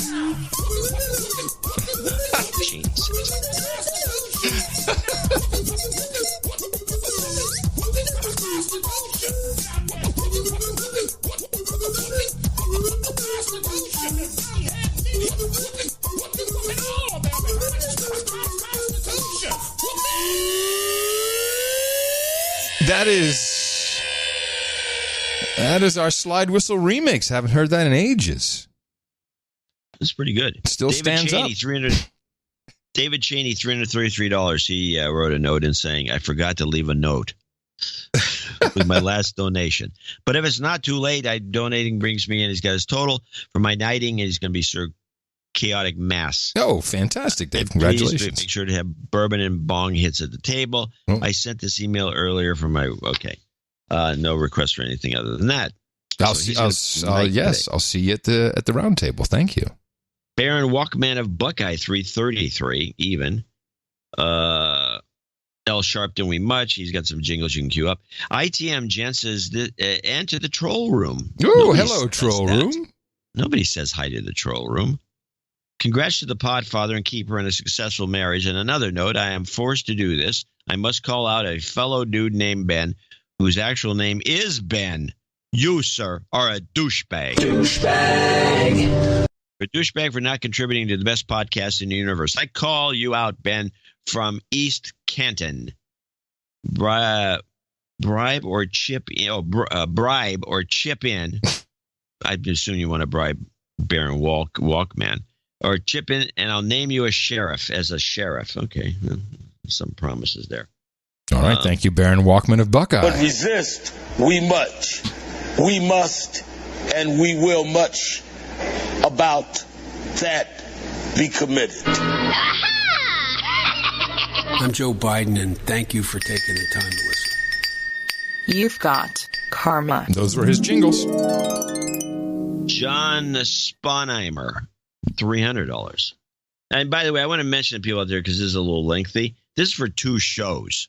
Yes, so people do understand. But there's fun content in here as well. Adam, DominionLeather.com, your friendly handmade leather BDSM bondage online Etsy store from Houston, wants to wish you all the best in the future you have embarked on with Miss Tina the Keeper. Now that I think about it, the keeper might need some new gear to help keep you. Have her hit me up for some appropriate gear. Gear. In all seriousness, I have been a listener since somewhere in the single digits and have donated once or twice as my alter ego. I felt I needed to step up and get a de-douching. Okay. You've been de-douched. Like family, we may not always agree, but you have my undying support in what you and John do. I confess I only have one serious love in my jingle life, and that is the little girl, yay. Oh, well, we got that. Yay! I was looking at the store. Yeah, I bet you were. Onward. Jonathan Jobin. Nice colors. $235. Yeah. We're on to associate executive producers. This donation brings me to knighthood in honor of my 33rd birthday today on 5/23. Here's a donation of $235. It brings me to knighthood. I'm from Switzerland, and I've decided listening to No Agenda in 2015 when I started listening in 2015 while I lived in Vancouver, BC. I since moved to the U.S. and I now live in New York. Oh. With No Agenda on my by my side, I was able to not fall prey to the local madness of the media here and keep my sanity and help my wife keep hers. I'm fully convinced that listening to No Agenda makes my life better, and I thank you both for that. Call out to anyone working in visual effects who hasn't donated yet. Don't be a douchebag. Sometimes it looks like almost everyone in this line of work are crazy liberals, believing every word out of John Oliver or Stephen Colbert's mouths. By the way, there was that report that said that Colbert that Jon Stewart quitting the Daily Show helped Trump get elected. Did you see that? It was no. It was an official study. It was published on some sites, but was retracted because they made a mistake in the math. Because I follow this Retraction Watch website for all the peer-reviewed science that is retracted, which is quite a lot, I might add. And way too much. And the original not enough really. The original claim was that Jon Stewart quitting the Daily Show had at least helped Trump by 1% in getting elected. And then someone saw that they had miscalculated the mean or something. They'd done something wrong. And it turns out that Jon Stewart and John Oliver and The Daily Show and Stephen Colbert have absolutely had zero influence on Trump being elected. And I don't know which is worse for them. I bet they were at home like, man, I'm important. And now it didn't matter one bit. That's because they preach to the choir. Yeah. It was just really what it amounts interesting to. that study was retracted. Yeah, well, it's still out in the public domain and it will be believed. Oh, yeah, the people will believe it, sure. Okay. He says, thank you for your courage. Congratulations to Adam and John Tina. Oliver's Colbert, but I'm sure there's a few of us that are listening to the best podcast in the universe. Donate today. For a title, I'd like to be Sir Jobin of the visual effects. Can we please add cheese fondue and raclette to the round table? Yeah, that cheese fondue and raclette. What is raclette? The raclette is that where they have the cheese on it's heated on the wheel or something, and you scrape it off the wheel as kind of like hot. It's just, you've seen these things. Believe me, you've seen it. Look it up. All right. Good cheese is needed, and the Dutch aren't really helping us with that. Sorry, Adam. All right. Well, Swiss manufactured cheese is it's probably third in the world after, and maybe fourth after French. I'd say number one. Italian would be number two, and then the Spanish I would give three. Well, the Dutch are what? They're just whale shit. Where are the Dutch?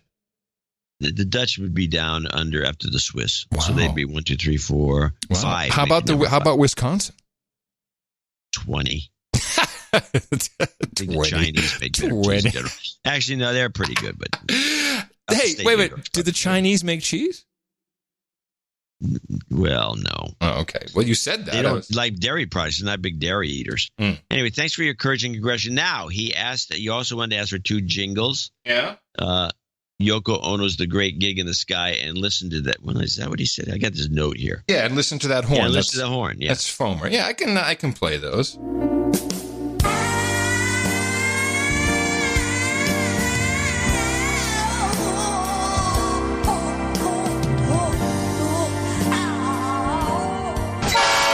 Oh my God! Woo! Listen to that horn! You've got karma. Yeah, we should discuss cheese more on the show. Yeah, I'm all in. Yeah, cheese is tasty. Jeffrey Breyer, $207.64. Adam, congratulations to you and the keeper on your marriage, and I pray for many years of happiness for you both. Thanks to both of you and John for being the only place to get an honest look at the news. It's true. That's true. Throw some karma towards yourselves. Keep up the great work. Now, I'm a little surprised you didn't mention that I threw that into my vows. I didn't mention because you needed to remind me. So in the middle of the vows, Adam says, that's, the back and forth. I should mention this. I recorded the entire thing. Yeah, no one has that but you. We wouldn't mind seeing it. Yeah.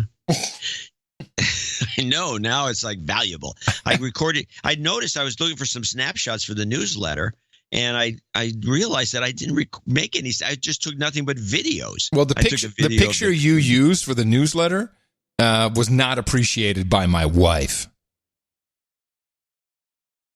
What did I say? No, it was the picture. It was just, it was of Ellen reading, but it wasn't cropped, and so you got the officiant picking his nose. It's just a weird shot. It was not a great shot, but it was.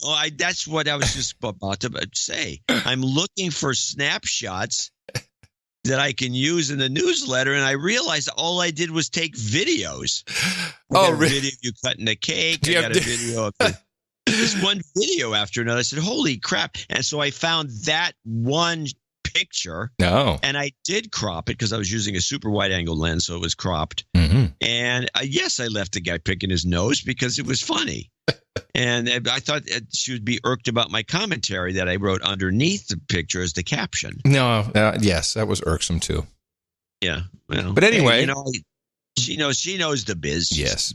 Well, now that she's part of the enterprise. Yeah. Okay, so that's true. And so he throws in the middle of the ceremony, he as part of his nuptials, vows. He in the voice, he goes, "That's true." That's why I want to see it. Looking into the audience when he does. I turned my head too. I totally threw it like, hold on, that's true. Come on, people were laughing who didn't even know what the hell it meant. That's how good the timing was. Almost everybody in that group. Anyway, so that was funny. You're right. So what does Jeffrey? Does Jeffrey get he's going to give him something here? Does he need give him a karma towards yourselves? Yeah, we need a karma. You've got karma. Down at $200 with Sir Tim of the Tunnels, who writes $200. He says, I just want to congratulate Adam and Tina again. Kudos to John for calling out producers on the Twitters. I'm not sure what I did, but I did something. May peace from above rest upon you and remain with you now and forever and such. To do a prayer. That gives me a kick. And such. It's funny. Sir Tim of the Tunnels. Yeah, that concludes our list of producers, executive producers, and associate executive producers for show 1140. I want to thank each and every one of them for really helping get this show. It was great. It's been a tough month. The fact that we didn't do a show last Sunday. Yeah, well, we did do a show, which took actually more time than probably the show usually takes. It does. To put it to the actual production part. Yeah, it takes because it's posted. This is the beauty of the regular show. Yeah, we're done and we're done. On to the next one. Yes, exactly. Well. On behalf of the show and the enterprise, the Value Network here in Austin and the Keeper, I would say, thank you for supporting the work. We do, pretty much continue working throughout anything in our lives, one way or the other. That's why the honeymoon will be filled with shows from the road, European flavor and such. But also just understanding how the value system works with all the deplatforming going on. I think we chose a very smart path. It's not an easy one, but it is our show together, and we are making it work into our 11th season now. And thank you for all of your courage. And remember, we'll be back here on Sunday to do it all over again with more deconstruction, and you can support the work at Dvorak.org/NA. And we've got a lot more coming up. Just remember, it's all here. It's a formula. Propagate. Our formula is this. We go out, we hit people in the mouth.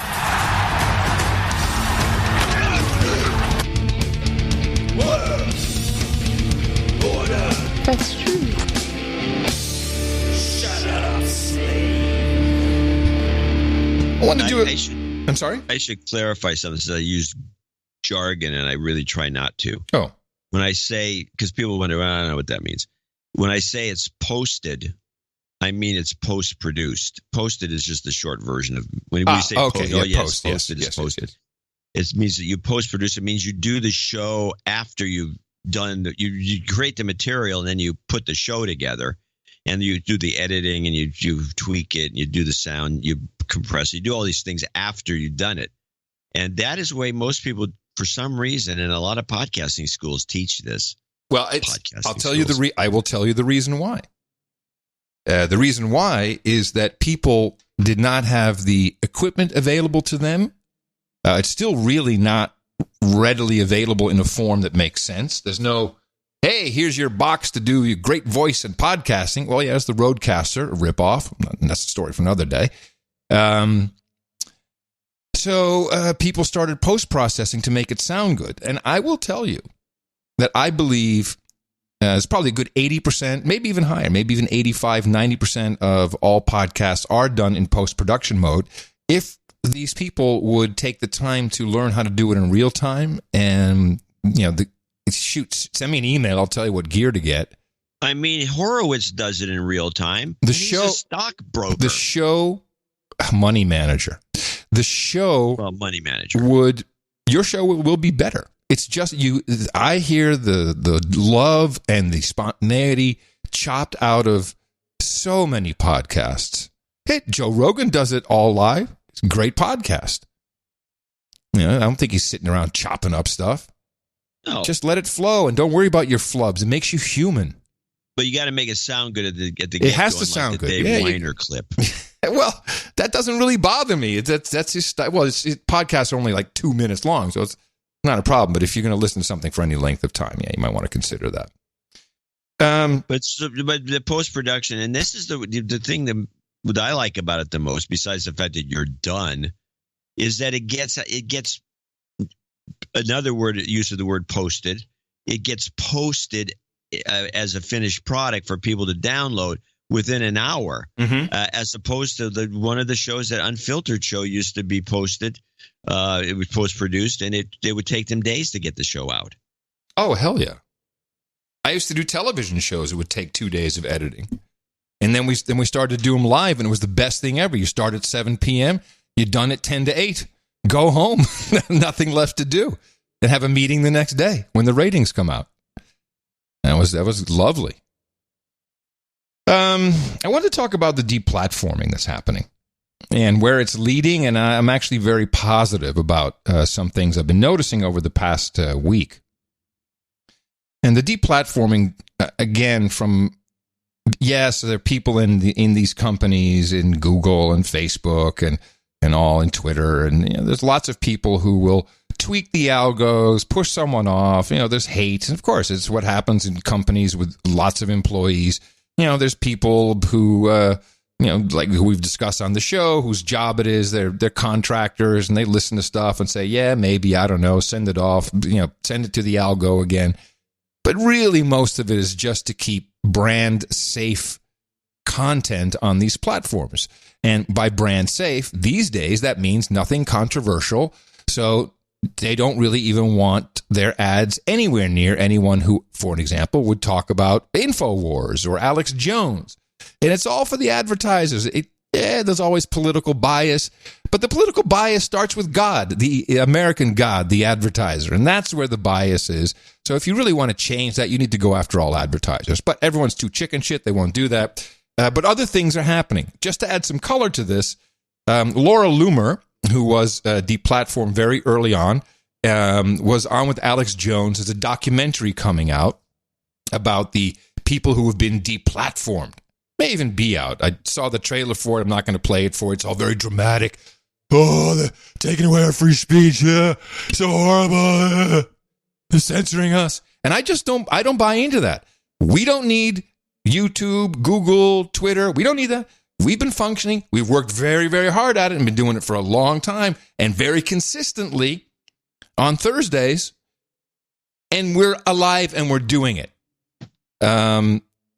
This hysteria is concerning, but it is also driving something positive, which I'll explain after we listen to Laura Loomer and her plight on the Alex Jones show. Well, I wish that he would do something. Like I said, I confronted Congress, and when Jack Dorsey was testifying in September, and I begged President Trump, I begged him to do something before it was too late. And that was when I still had access to my my Twitter account, right? But I was mocked, right? Look at that asshole, Billy Long in Congress. It's mocked me and called me crazy. But what are they doing? I want to know what people are actually going to do.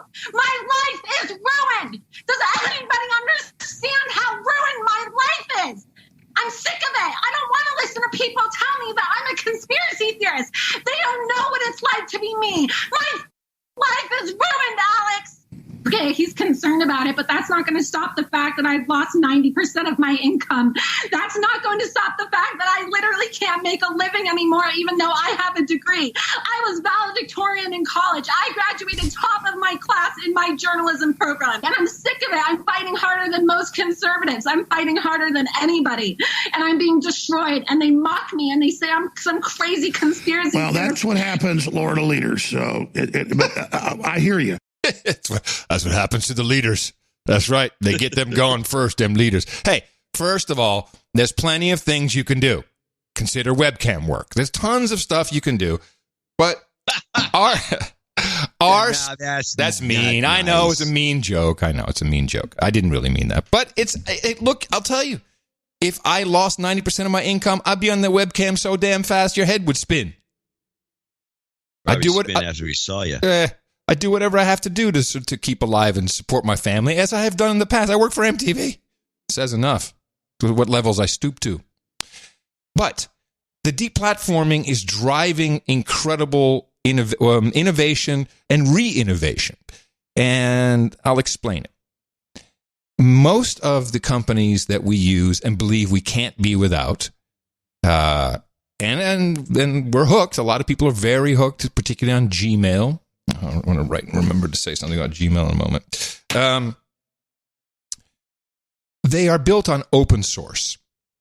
And open source that they take and add to, and when they add to under the particular licenses, they also have to publish the changes they've made. And this is how we get things like the Chromium browser, which is open source. But there's other, even just the web servers, the underpinnings, the technology. It's really out there. It's available. And what no one ever thinks about is, what if a bunch of people who weren't necessarily funded by VC, or if they really, they're like, this big money scheme. But what if it's just people who are just kind of interested in creating or recreating technology that everybody can use, that is not controlled and not spying on you? And Laura Loomer is actually on Gab, gab.com. Gab is a competitor to Twitter and Instagram and Facebook, and with search to some degree to Google, but not really. But they're a social network, and they have very stand-back rules. You can do really pretty much whatever you want as long as it's within the constitutional definition of free speech, which means there are some limitations about threatening language, etc. And it's a competitor to these companies, and people are on it. Mostly Twitter. Yeah, but people are on it, and they're using it. And I have an account. I've been on and off it. Yeah. Now, but what they did is they took the open source version of the Brave browser, which we have raved about before. Brave has its own, they're a real commercial company. They've got huge funding. It's the guy one of the early Mozilla guys, who was rousted. Yep. From Mozilla for sexual harassment or something. No. He gave money to an anti. Oh, right. It wasn't even sexual harassment. He gave money. Oh my God! He gave money to a Republican. And it was to a group who was petitioning against same-sex marriage. That was a true offense. Oh, that was horrible offense. So you can't do that. Send him to hell. So they took the Brave browser, stripped out all the crap, and Brave is also, I think, I don't know if it's based on. Yeah, I think it's based on Chromium. Took out a lot of the things that were just heavyweight, and added in their dissenter, which is, I think we've discussed this before. It's a little button, and anywhere that any website, any page you're on, you click that button, and you have your own. You can start your own comment thread. So really, it's kind of what Discus should have done, but instead of Discus or Discuss is a commenting system that works on a website. This works within your browser. So you can go around and you can have conversations. And of course, you can also shadow that to Gab so that you have a record there. But it's a very interesting way of conversing. But this browser is finally what I would call the people's browser. It is so lightweight. It is so fast. It kicks Brave's ass 1,000,000 times over. It is faster than any other browser I've run on Windows, certainly on the Mac. What are you talking about? The Dissenter browser that Gab made. They made a browser. They took the open source of all these... I was confused. I'm sorry. They took the open source code of all these douchebags, and I'm saying the Brave guy's douchebag, not really douchebags, but... and said, screw it, we're going to make the people's browser, and we're going to take out all the spying, block all the things you don't want to have, make it super fast, lightweight, and they succeeded, and it is a fantastic product. You should not use any other browser than this, in my opinion. And these guys Where are also... do you get this browser? Gab.com/download. In addition, they're also talking about forking, because that's what it is. You fork, you take the open source project and create a new project from it. It's completely legal. It's like, I'm going to fork it. I'm going to create my own side project. It's the way open source was meant to be. And they're going to do that to Keybase. And Keybase is probably the largest repository of identity. So secure, like my encryption key, my public key. That is identity, a true identity in the crypto world, and the way it was kind of intended originally on the internet. They're talking about forking that and turning that into a real consumer-facing business that not just techies and people who understand how to do encrypted email. They'll make it simple. And they haven't really shown a business model yet. I'm not quite sure exactly where they're going to go. I would donate money to them hand over fist as much as I could to support this. But I think we are going to see the more deplatforming takes place, the more people are moving towards these platforms. And a tipping point is coming. Not for Google. Google has other issues. They're tied into the spy apparatus, so it's that's their whole origin. So it's kind of hard to remove them. But if I tell you that you go to google.com/purchases, you should try this, John. Google. I did. Okay. And what did you see? I got 5 purchases that weren't made by me. I don't know who did them. I never got charged for them. 1 purchase by me and the rest nothing. Hey, I have the same. I actually have the bogus purchases from someone that's not even you. No, I did not get bogus. It's actually myaccount.google.com. Here's what I have on mine: 100 gigabytes of Google every month. I purchased a Surface dock, which I didn't buy through. I bought it from the Windows Store, the Microsoft Store. Something for my hearing aids, and really more. I only had 1 legitimate. And so none of these things I purchased through Google. And the way they do it. I agree. The one that they showed up for me was from Amazon, but it was only one thing. And I buy like probably 20 things a month from Amazon for the last since 2000 whatever, at least 10 years. And there was just one. So I'm not freaked out about this because it's like it doesn't work. And the reason why is squirrel mail. Google collects this purchase information by going through your Gmail and pulling out receipts. Well, yeah, it doesn't have access to squirrel mail. But so whoever thinks this is a good idea and that they're only doing it with receipts, you need to check yourself. You having an affair, pal? Google knows. Screwed. Google knows. Yeah, Google knows. And one of these days, hey, buddy, this is kind of interesting. I wonder if your wife wants to see this email of yours. It's one step away. I love that email. It's a blackmailing operation. No, I love the email. Yeah, I hacked your webcam. I saw what you were doing watching that porn. Send me a Bitcoin or I'm going to release the video.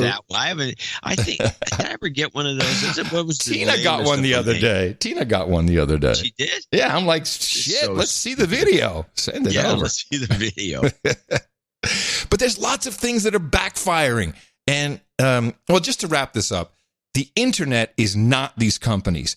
Legislating them, as long as they're legislating these companies, I don't care what they do. Do whatever you want. They're completely unimportant to what we're doing. And, well, depending on how 5G is rolled out, you're going to be okay not using these services. Which brings me to 5G. Very interesting. T-Mobile, they are still waiting for regulatory approval to purchase Sprint. And the reason they want to purchase Sprint is for their towers mainly. But John Ledger did a video, which I won't bore you with, but it was the T-Mobile commitment. And the T-Mobile commitment is to rolling. If you approve this for us, if you approve this merger, we commit to rolling out 5G broadband, rural areas, etc., etc., etc. And they published the documentation, which I was very interested in. Now, just so you know what they're really talking about, doesn't seem as spectacular as the promises that are being made in the media.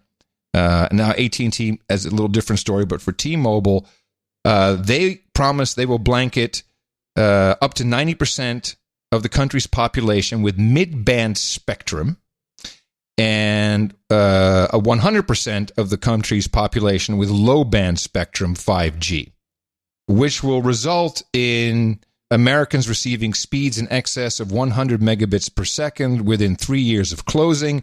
Within 6 years of the merger's close, the applicants commit to deploy a 5G network with low-band coverage of at least 99% of the population, mid-band 90%, with speeds between 450 megahertz and 1.5 gigahertz, but that will really only You said, yeah. What did I say? Well, 450 megabits per second You said megahertz. Oh, I'm sorry. That's because I'm reading the document. And that's the interesting part. So the document says that? No, I was reading ahead. I'm multitasking. Oh, I'm sorry. Okay. I'm also rolling a spliff. It's a whole bunch of things going on here. So what I was interested in is what frequencies they're going to use. It's one, and I understand the 5G protocol much better now. I'll get to that in a second. But the actual transmitters that T-Mobile is talking about, I'm less worried about than what AT&T is talking about, because they're talking about mid-band, which is in the 5 to 6 gigahertz range, which is your Wi-Fi. This is where the problem comes into play.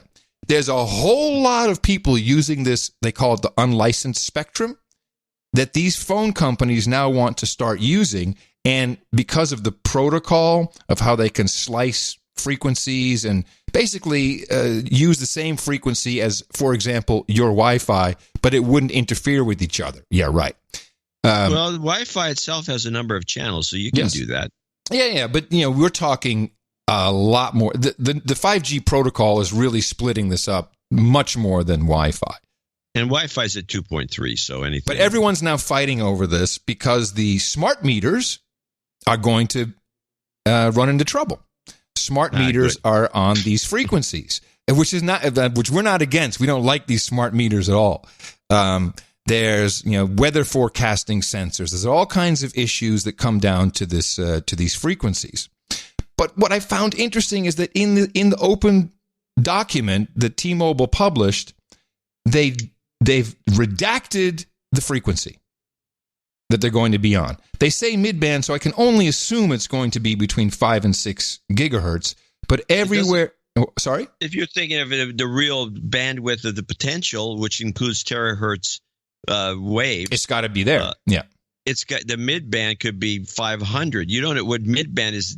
When you keep reading mid-band, I just keep hearing blah, blah, blah. It doesn't mean anything. Well, I'll tell you... Let me read you the sentence with the redacted.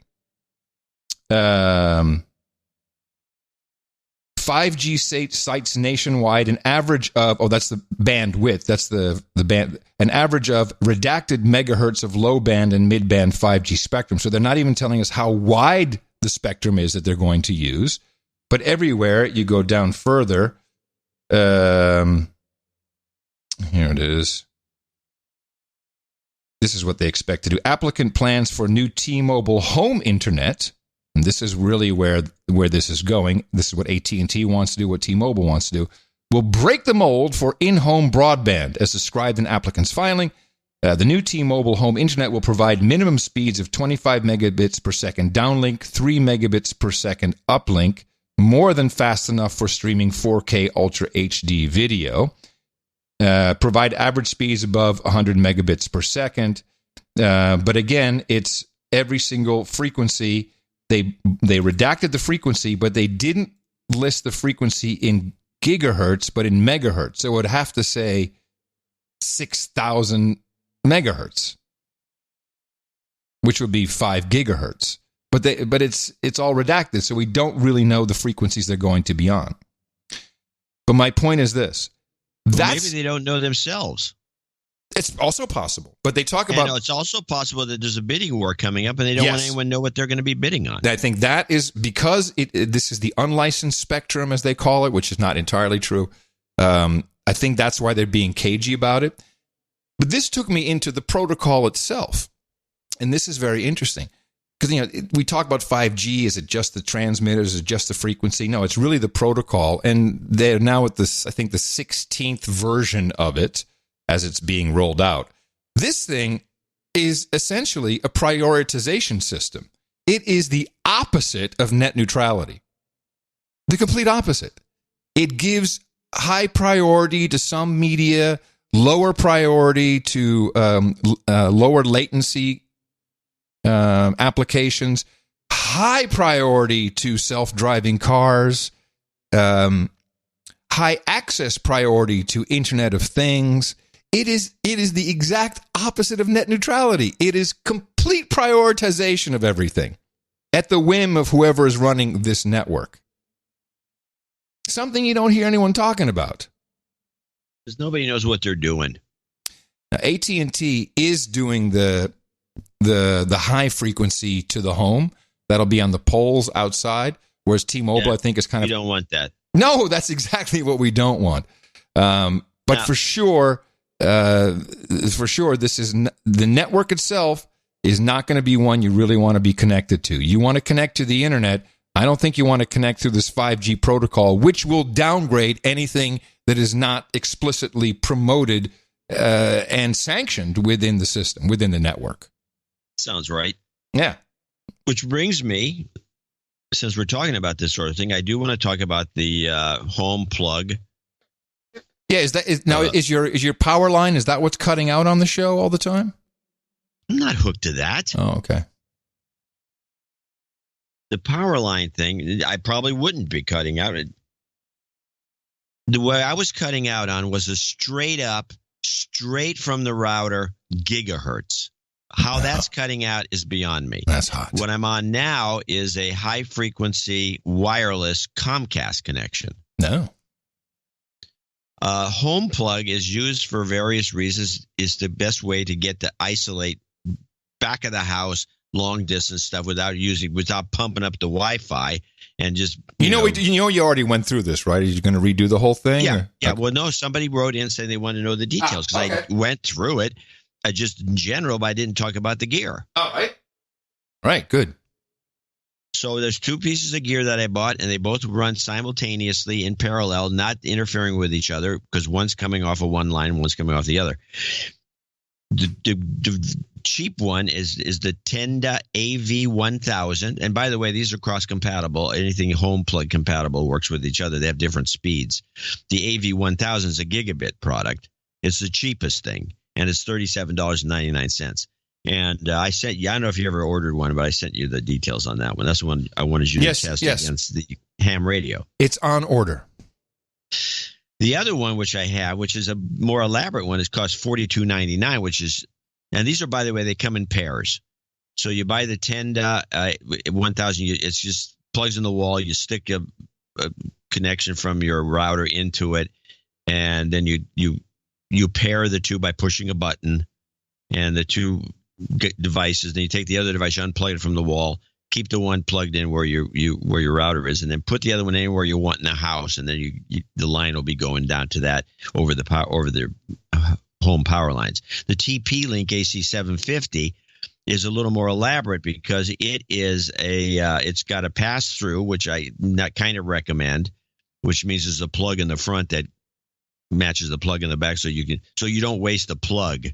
You know, a pass-through is you got a socket in the device itself. It's a 750 protocol, which is 750 megabits per second. It's still compatible.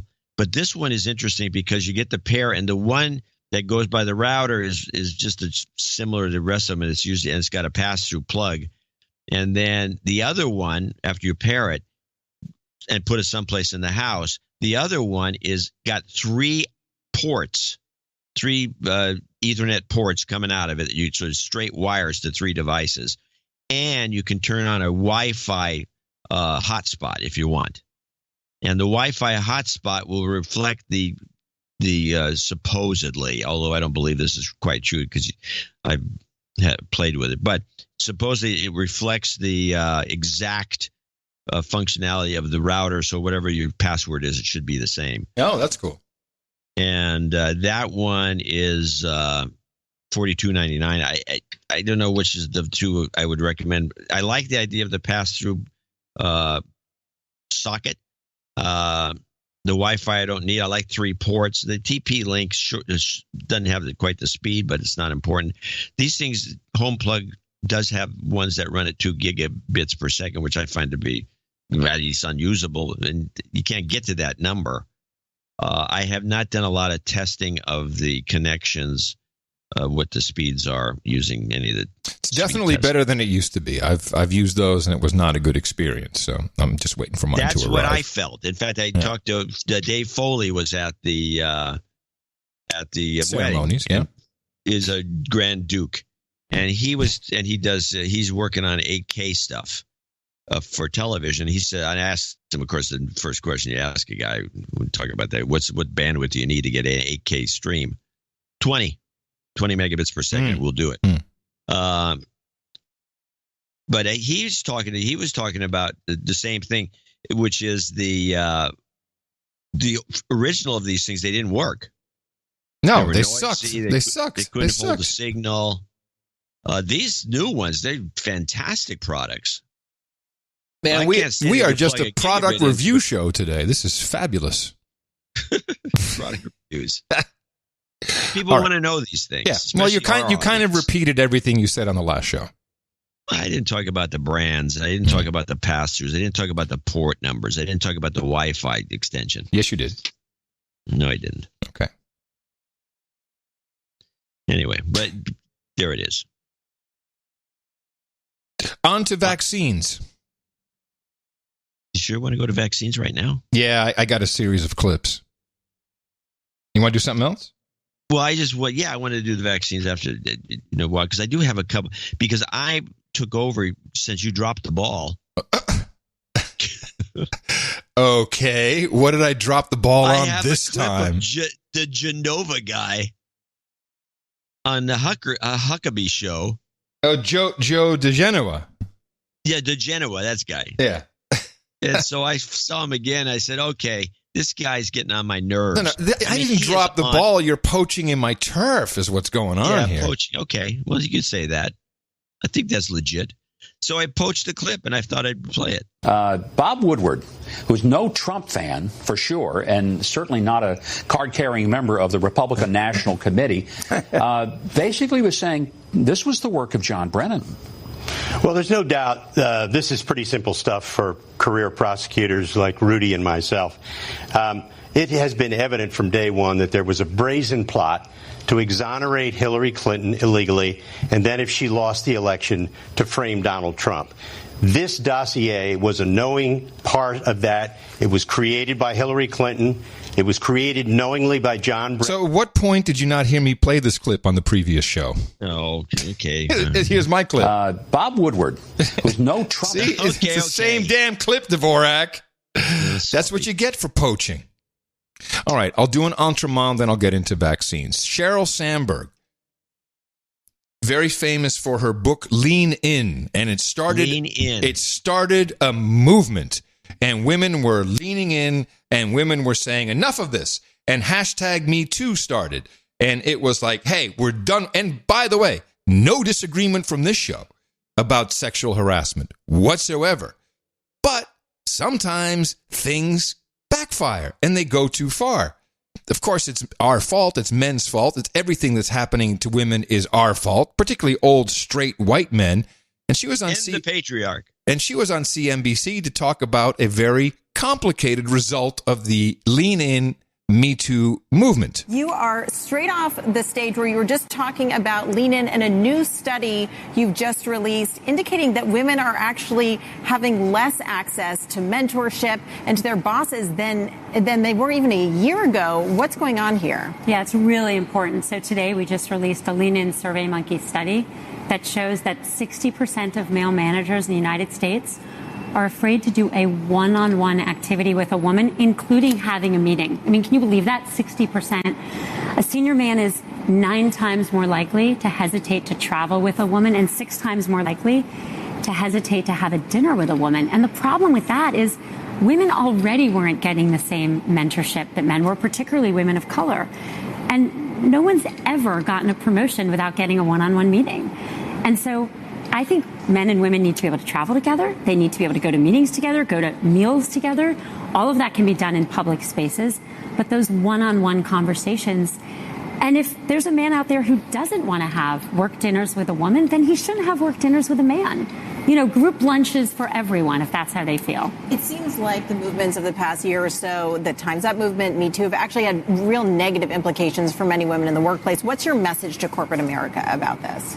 So I don't believe they've had negative implications. I believe they're overwhelmingly positive because half of women have been sexually harassed. But the thing is, it's not enough. It's really important not to harass anyone, but that's pretty basic. We also need to not be ignored. And so my message is if we want to change workplace dynamics, you know where the least sexual harassment is? Organizations that have more women in senior leadership roles. And so we need to mentor women. We need to sponsor women. We need to have one-on-one conversations with them that get them promoted. This number's moved up Last year, it was 46% of men were afraid to have that one-on-one meeting. Today, it's 60. Both are totally unacceptable. I find this so sad that this is her own survey. Her husband, who died in Mexico on the treadmill, he was the majority shareholder, I think, of the Survey Monkey. So it's her. It's arguably she's one of the largest shareholders. This is exactly this is the unintended consequences of people who think they know what policy is. This is why when the Federal Reserve raises or lowers, they don't know what that do. No one knows what's really going to happen. There's too many factors in the world. But to not be honest with yourself and say, thank you. To not be honest enough to say, hey, we took it too far because people were getting trashed, careers ruined. Many, correctly so, but a lot not. Many under false accusations or setups. In fact, you mentioned the situation at Kleiner Perkins. They tried to set me up. Women there that was obviously one of these sharks that was working there, and she was looking to get you to say something or do something. You should tell that story again because it's quite interesting. Because these people are out there. She was a receptionist at Kleiner Perkins, a big investor in my company at the time, and there'd been I guess it was a party, a Kleiner party or something. Anyway, I got a call from Ray Lane.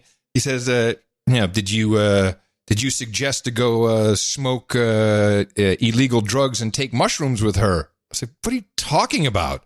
No. She said that. I turned around, and that, by the way, that was at the reception desk when she said that. There was all these things, and she had implicated 5 senior partners at Kleiner Perkins, and it turns out she'd been doing this at other companies, which is very interesting about their hiring practices. I don't know how they check stuff. Well, you can't. That's the other thing. You can't really check things anymore because it's illegal to say anything bad about someone. We're talking about California here. Yeah, that's where most of these things take place. I took the training, you never did, by the way, at Mevio about sexual harassment. And I took the training showing all the kinds of lawsuits. You can be sued for making a pass that a girl doesn't even work at your company if she's walking past the building outside. It's unbelievable. This is discouraging. What Sheryl Sanders is moaning and groaning about Sandberg. is part of the system. If women expect that they're going to get any further because the system has been set up by mostly the courts, I don't even blame the women for this. It's ruinous. Oh no, I'm not saying the women are to blame. I'm saying the veracity which this was picked up and going after people and spreadsheets of people and trying to out people for all. Hey, everybody who has any kind of corporate interest, like, I'm going to stay away. I'm not going to take the risk. I'm not taking. Why take a chance? And that's on you, Sheryl Sandberg. That's on you. Why take a chance? You want me to go? I'm not even standing with. I'm not going to go out and have a dinner with some employee because I want to do some mentoring. No, I'm just asking to get sued. So very disturbing that she does not see this, and because now the problem is, it's beyond the court system. It has become a social thing. This guy looked at me funny. He said my hair looked nice. Rah! My hair looks nice. That's right. That's the society. That's the society we live in. They do that. So congratulations on that. And I feel horrible for women. This is completely shit. Because this is exactly what you did. It's the same thing with trans, male to female, transgender, trans. I think I'm trying to get the language right so I don't get excoriated. In women's sports, who gets screwed over? Women. Oh, that women's sports thing is a disaster. Sure. Yes, I agree. Who gets screwed over? People who get screwed over are women. Yes. Not somebody who's become a woman or someone who identifies as a woman who doesn't even do anything. There's plenty of those types.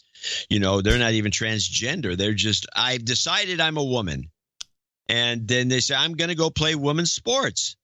And then because of this catch-22 we've created for ourselves, you have to let them. Well, now they're playing competitive sports. And if you're Martina Navratilova, and you say, hey, this is bull crap, you're kicked out of society. Get out of the group, you crazy woman. In the meantime, we have these insane laws. You can't even think abortion, which rightly so. Women are protesting and saying, "Hey, it's my body. I'll do what I want." Now, I don't want to go into this deep into this, but I certainly agree that if you find out you're pregnant, you should be able to change that situation. If you're waiting 6 months, I have a different feeling about it, but. Certainly, my body, you can't tell me what you can do with my body, which drives me nuts. Really? Yeah, you can. Which drives me... Very funny. Really? Really what? Vaccine police? This is where I was going. Thank you very much. This was my bridge to vaccines. And that is what is so disturbing. Is stay off of my body. Men can't make decisions for my body, but when it comes to vaccines, shoot it into my kid's body. I'm all for it. Robert Kennedy Jr., branded an anti-vaxxer. John, you and I are semi-vaxxers. We've been vaccinated. We believe in certain vaccinations, but not the two. I have a smallpox vaccine. Not the almost 300 vaccines that are now on the slate. So this is multiple clips. RFK Jr.'s voice affliction has gotten better. He's much more understandable. I'm happy for him because now he was outside, I guess it's the Capitol in Albany, New York, and it's in the show notes. You need to watch the whole thing for all context. But he mentions multiple facts which you can look up that I think are very important. Just for our own group, for our own producers, for yourself. And I want to play these. It's, most of them are about a minute long, but it's, there's 5 of them. So it's going to take a few minutes here, but I think it's worth it. Otherwise, it wouldn't bore you. So on the show, we've discussed many times that the companies who make vaccines are indemnified. You cannot sue them. When did all of the problems start with children's health? It started in 1989, and here's the history as delivered by Kennedy Jr. The vaccine industry, when I was a little boy, was $270 million. I got 3 vaccines, and I was fully compliant. Today, it is a $50 billion industry. It's 20% of pharmaceutical revenues today. But that's at the front end. At the back end are all the chronic diseases that FDA says we think they are associated with vaccines. 150 injuries that are now listed on the product inserts.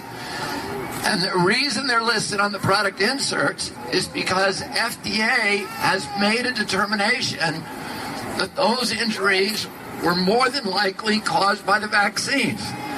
This is the chronic disease epidemic that Dell was referring to. I have 6 kids. If you're my kid, I had 11 brothers and sisters. I had over 50 cousins. I didn't know a single person with a peanut allergy. Why do my kids all have food allergies? Because they were born after 1989. If you were born prior to 1989, your chance of having a chronic disease, according to HHS, is 12.8%. If you were born after 1989, your chance of having a chronic disease is 54%. What are they?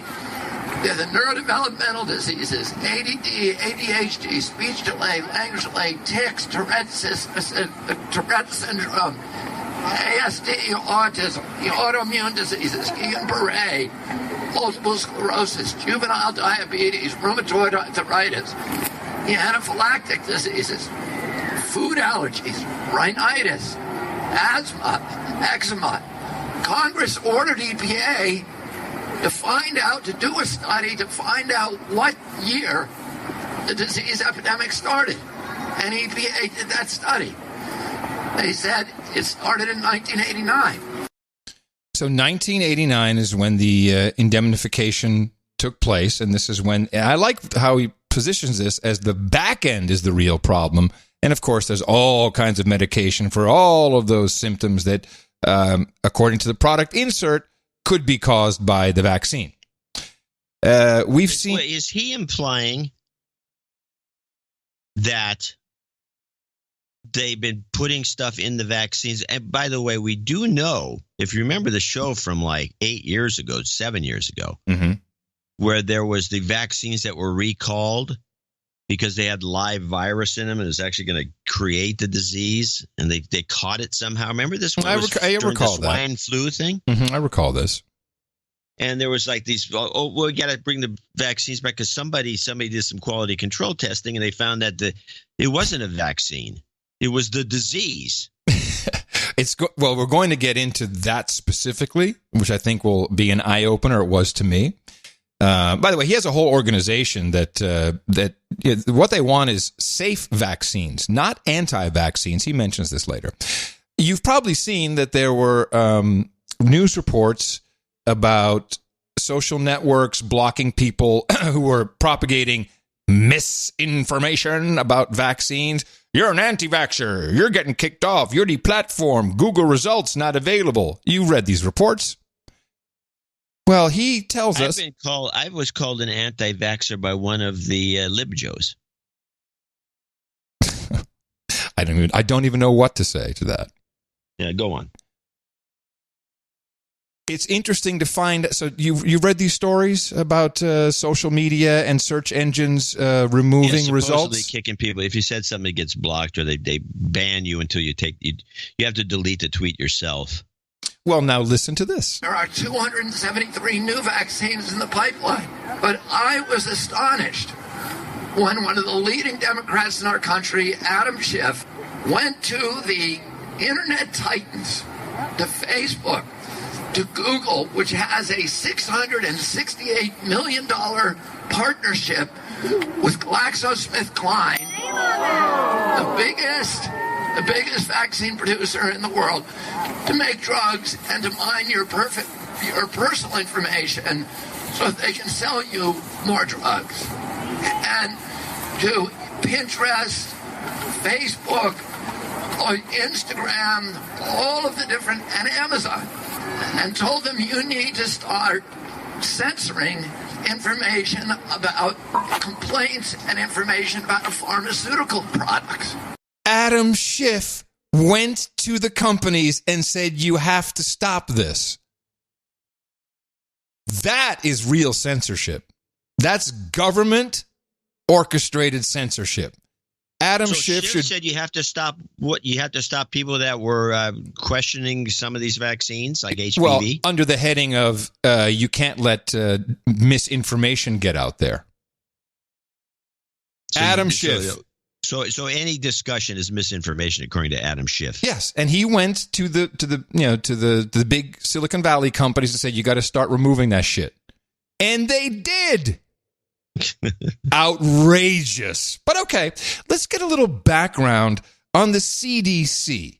As we know that the drug companies are indemnified for problems occurring from vaccines. What is the history of this? Everybody knows that you can't sue a vaccine company. That's why we had this gold rush and explosion of vaccines beginning in 1989. And most people do not know that the vaccine companies have an even more important exemption. They are exempt from safety testing their products. It is the only medical product. Reason for that is because it's an artifact of CDC's legacy as the Public Health Service, which was a quasi-military agency, and the CDC took it over in the late 1970s. And that's why people at CDC often had military ranks, like Surgeon General. The vaccine program was initiated as a national security defense against biological attack. Because of that, they wanted to make sure that we could get vaccines out to the public very quickly if Russia sent anthrax over here. So they wanted to remove all of the regulatory impediments that would prevent the quick deployment of that product. Well, they said if we call it a medicine, all medicines under the law have to be safety tested against a double-blind placebo randomized test, usually for 5 years. We can't do that. So we're going to call them something different. We're going to call them biologics, and we're going to make it so they don't have to be tested at all. The industry, when it exploded in 1989, took advantage of that loophole, and they brought all of these new products to market. None of them have been tested. Not one of the 72 vaccines currently on the schedule, mandated for our children, has ever been tested against a placebo. That means that nobody can scientifically tell you what the risk profile of that product is. Nobody can tell you that that product is going to save more lives than it can take with any scientific basis whatsoever. And how can we, as a society, as a government, as a Democratic Party, be mandating products for our children when we cannot tell them what the risk is of that product? So why don't you tell your LibJoe friends about this no placebo study of any vaccine, which, and I'm just going to take Kennedy's word for it, is the opposite of scientific proof that they're safe. What if I told them that? What are they going to say? I don't say, oh, there you go. Good example of being an anti-vaxxer.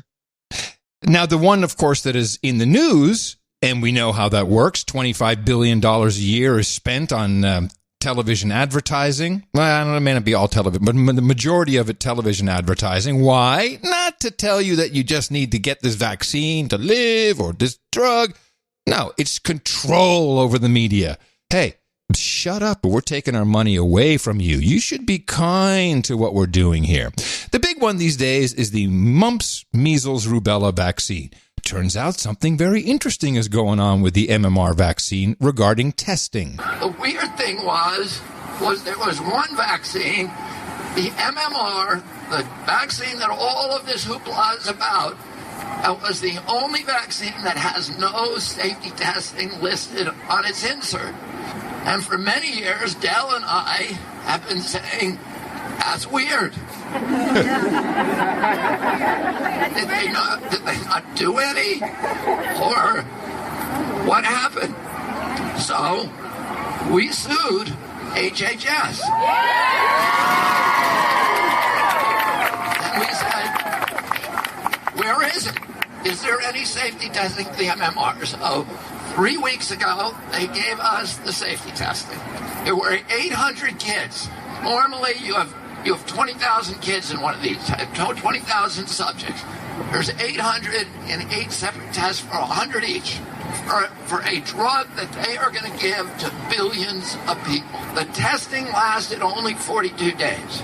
50% of the kids who were involved in that study had gastrointestinal illnesses, serious ones, some of them for the full 42 days. And 50% had respiratory illnesses, some of them for 42 days. This is a product that is worse, according to its own records, than the illness that it's pretending to prevent.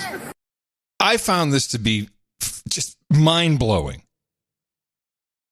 800 kids, 42 days, that's the extent of testing on the MMR vaccine? And it didn't work out? I mean, it didn't work out. It's a bonanza.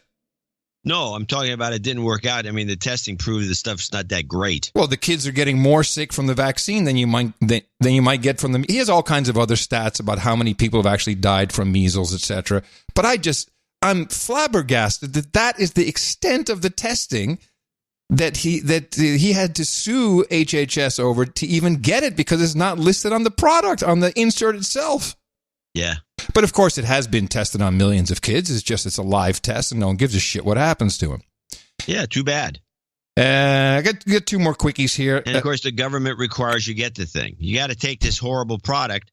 I mean, this is the whole scene. It's just a bunch of pressure groups. This is again the average. This is what I talk about in the newsletter over and over again. the corruption of the corporate advertising system. And here is the clip about just that. The reason they call you anti-vaxxers and me an anti-vaxxer is it's a way of shutting us up.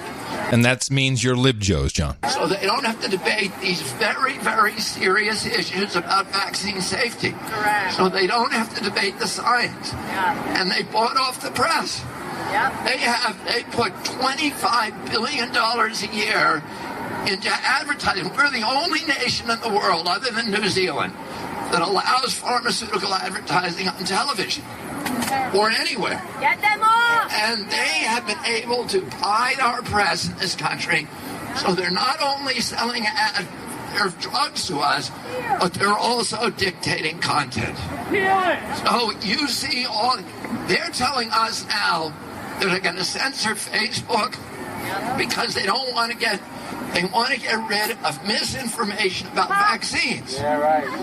But we're just talking about science. We're giving them peer review. You will never hear peer review from a vaccine proponent. What you'll hear is appeals to authority. What does that mean? The vaccines are safe because CDC says it's safe. Because WHO says it's safe. There you go. Shut up, slave. It's safe. And as I was listening to this again, it makes so much sense to me now that Silicon Valley is so deeply entrenched in these DNA companies, because that's next. Oh boy, yeah, you have this gene. Oh, you should probably get that shot to go with it. You know, you don't want to die, or you don't want to get grow a lump, or. We had that on a couple of. I had this clip a couple of shows ago. I don't know if I can find it. I didn't run it, but it was about this woman who she took. I don't know if I can find it. What would you have titled it? What would you have titled it? Well, it would be. That's a good question. Well, tell me what it was about. Try woman. Try to look at the word woman. Woman. I never saw anything about it. Let me see. Woman. Okay. Man bludgeons woman. Ebola from one woman. Woman booked for felony charge. Blasting Omar. Woman. Nah. I don't think so, John. Okay. Well, here's the story. She took a. That'd be a nice clip that play. She took one of these DNA tests, and then it came back with, you got that gene that's going to the BRCA gene, give you breast cancer. Yeah, BRCA, BCA2 or 1, yes. Yeah, by the time you're 40, and so she went and she talked to a counselor about it. Oh yeah, this test is absolutely fantastic. Yeah, you got the problem. Is you can do whatever you want, but that's what you got. So she had a double mastectomy. And then there was some years later, as I said it right. So she had her breast removed, and then it turned out she had some other gene that she was looking into. It had to do with some other sign of lymphoma or something. And so she was retested for the DNA. Said, "Oh, you didn't have that." Oh my God! No, you never. It's not even on here. Oh God! And the other thing, you may or may not have. And so there's a whole thing was you're discussing this with some other women who had these false positives. And they said, and the guy asked her, he said, well, did you ask for a second opinion? He had another test. She says, I went to the guys that did it. She says, no, absolutely. The guys who do the testing, absolutely you have this. There's nothing that you can do about it. And it was a mistake she made. Wow. And that's the kind of thing that's promoted by Angelina Jolie. Yeah, she's the one that came up with that idea. Promoted. She had the clinic that would redo your breasts all beautiful too. It was like a package deal. Don't die, get great boobs. Damn it, another exit strategy missed. So that was the kind of thing. And you're right. DNA is going to be in the next batch of ways to scan. It's basically just, besides killing the public with this crap products, which again, like I said, they found the live virus in many of these things, and too bad. You get the live virus. That's one way I get. One other data point here, just the last one I got. Even though we kind of know it, he expands on how people who work at CDC and FDA are in on the game. In fact, he calls these organizations part of the big pharma industry. At the FDA, which is supposed to protect us against these products, receives 75% of its budget from the industry. Shame on them! The World Health Organization receives 50% of its budget from pharma. Shame on them! The CDC is a pharmaceutical company. It had about $5 billion a year it sells and buys in vaccines. Individuals within HHS who worked on those vaccines at taxpayer expense, if they worked on them, they're allowed to get royalty payments on the vaccines they work for. So every vial of Gardasil that's sold, there are people within HHS, high-level individuals, who are collecting $150,000 a year in royalties. And HHS, NIH owns part of that patent, and it is collecting money every year. So these are not regulatory agencies. These are appendages of the industry. Yep. And you can call me an anti-vaxxer if you want, but I'm just looking out for your kids, too. I'm a semi-vaxxer. Well, I'll tell you, this Kennedy guy is, at least he's staying on it. Well, and bless his heart, bless him. I pray for his safety. There's not a good track record in the family. No. Of speaking truth to power, then all of a sudden, some bad crap happens to him. So the one thing we could do, if we're looking for something to do, is call for a ban of advertising pharmaceuticals. Advertising. Just call for a ban on advertising to consumers. So that consumer media is not controlled by huge swaths of money. Or, and Adam Schiff. Vote that guy out. That guy, and I consider what he did not only to be, well, first of all, unscrupulous, but that is, you talk about deplatforming and censorship, that is actual censorship. The government telling companies to remove content is censorship. And I'm sure he held something over their head. Oh, yeah, we can make some rules about you guys. So you probably, and why? I haven't looked it up, but I have a pretty good guess that Schiff gets some payments from the, not, these guys don't put it in their own pocket, but he gets a couple million. He can be on committees, and, it's for his reelection campaign. Yeah, you got to pay to be on the committee. So the fact that if he really did that, and I'll take Kennedy at his word, Schiff is lower than whale shit. He is a horrible individual. Ugh. Well, I think over the years, we've come to that conclusion without that clip. What about Schiff? Yeah, he's a terrible guy. Yeah, but this is actually something that is a real problem. That's, censorship to that degree. Isn't there some illegality? Isn't there something that is wrong about that besides just... if the company wanted to sue someone, let's face it, these guys are a bunch of weenies, these tech CEOs. They just go along with the program. They're making too much money to rock the boat. Yeah. Anyway, smoke more pot, everybody. I'm going to show my support by donating to No Agenda. Imagine all the people who could do that. Oh yeah, that'd be fab. No agenda in the morning. Well, we have a few people to thank, to say the least, because it's a two-show thank you mode. It's getting late. We told everybody we'd be going long. We're going long. Tell the affiliates. Devo, D.VO, $180 leads the list. This is Night of the Shape-Shifting Jews. With more information on the multiples of 18 or chive. Yes, the donation amounts, yes. I'm going to read this. Okay. We're going over anyway. Mystical Jews called Kabbalists believe the letters of the Hebrew alphabet were the building blocks of the universe and assign numerical equivalents called gematria to reveal deeper meaning and connections to understanding the meaning of life. For example, the number 10 is the letter Yud. The number 8 is the letter Ches or Chet, and Ches Yud spells the word Chai, C-H-A-I, which means living or life. Therefore, in some mystical ways, anything that equals 18 has a connection to Chai life.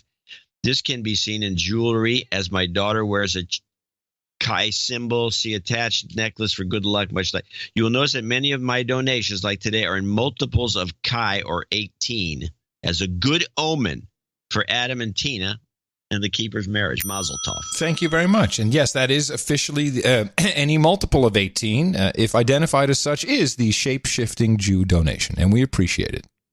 There you go. TiVo. David Drews comes in at $130. Uncle Dave, he's Sir Dave. He has a note that he sent in, but we'll read it later. Sir Dennis Stevens, Parquette, Colorado, 113. By the way, Drews was 130. 113.90 for Sir Dennis. Nils Bonnecker, Hamburg, Deutschland, 111.11.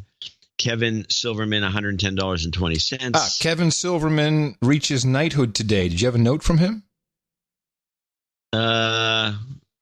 Do I? Yes. I don't think so. Well, you mentioned to me that he was a knight today. Oh, did I? Before the show, you made me write down his name. So I'm thinking you have something in the squirrel mails. Yeah, you'd think that, wouldn't you? Here it is. If it's no, this ain't it. I don't know. I lost it. If I find it, I'll read it later. It is a. What was it? Well, as long as he's put in, I think the only thing was that he needed to get his knighthood in the list. Okay. Sir Dave Knight of the Night Watch. Get it? Sir Yes. Dave Knight, Yes. Knight of the Night Watch. We get it. Boise, Idaho, $101.01. Hocus Locus, $100.33. Whoa. Hocus Locus becomes Sir Hocus Locus Trix Rabbit of Thorium Energy today. Is he on the list? Well, it's blue. He should be. Let me just double check. Yes, he is on the list. And did he have anything to say here? I'd like to send out smooth sailing karma to retired math teacher and fellow ham, Jen Socrates, Victor Echo 0 Juliet Sierra, who is attempting to be the oldest human primate to sail solo, non-stop, assisted around the world. She already holds title as the oldest woman to do so, having completed a circumnavigation in 2013 when she was a sprightly lass of 70.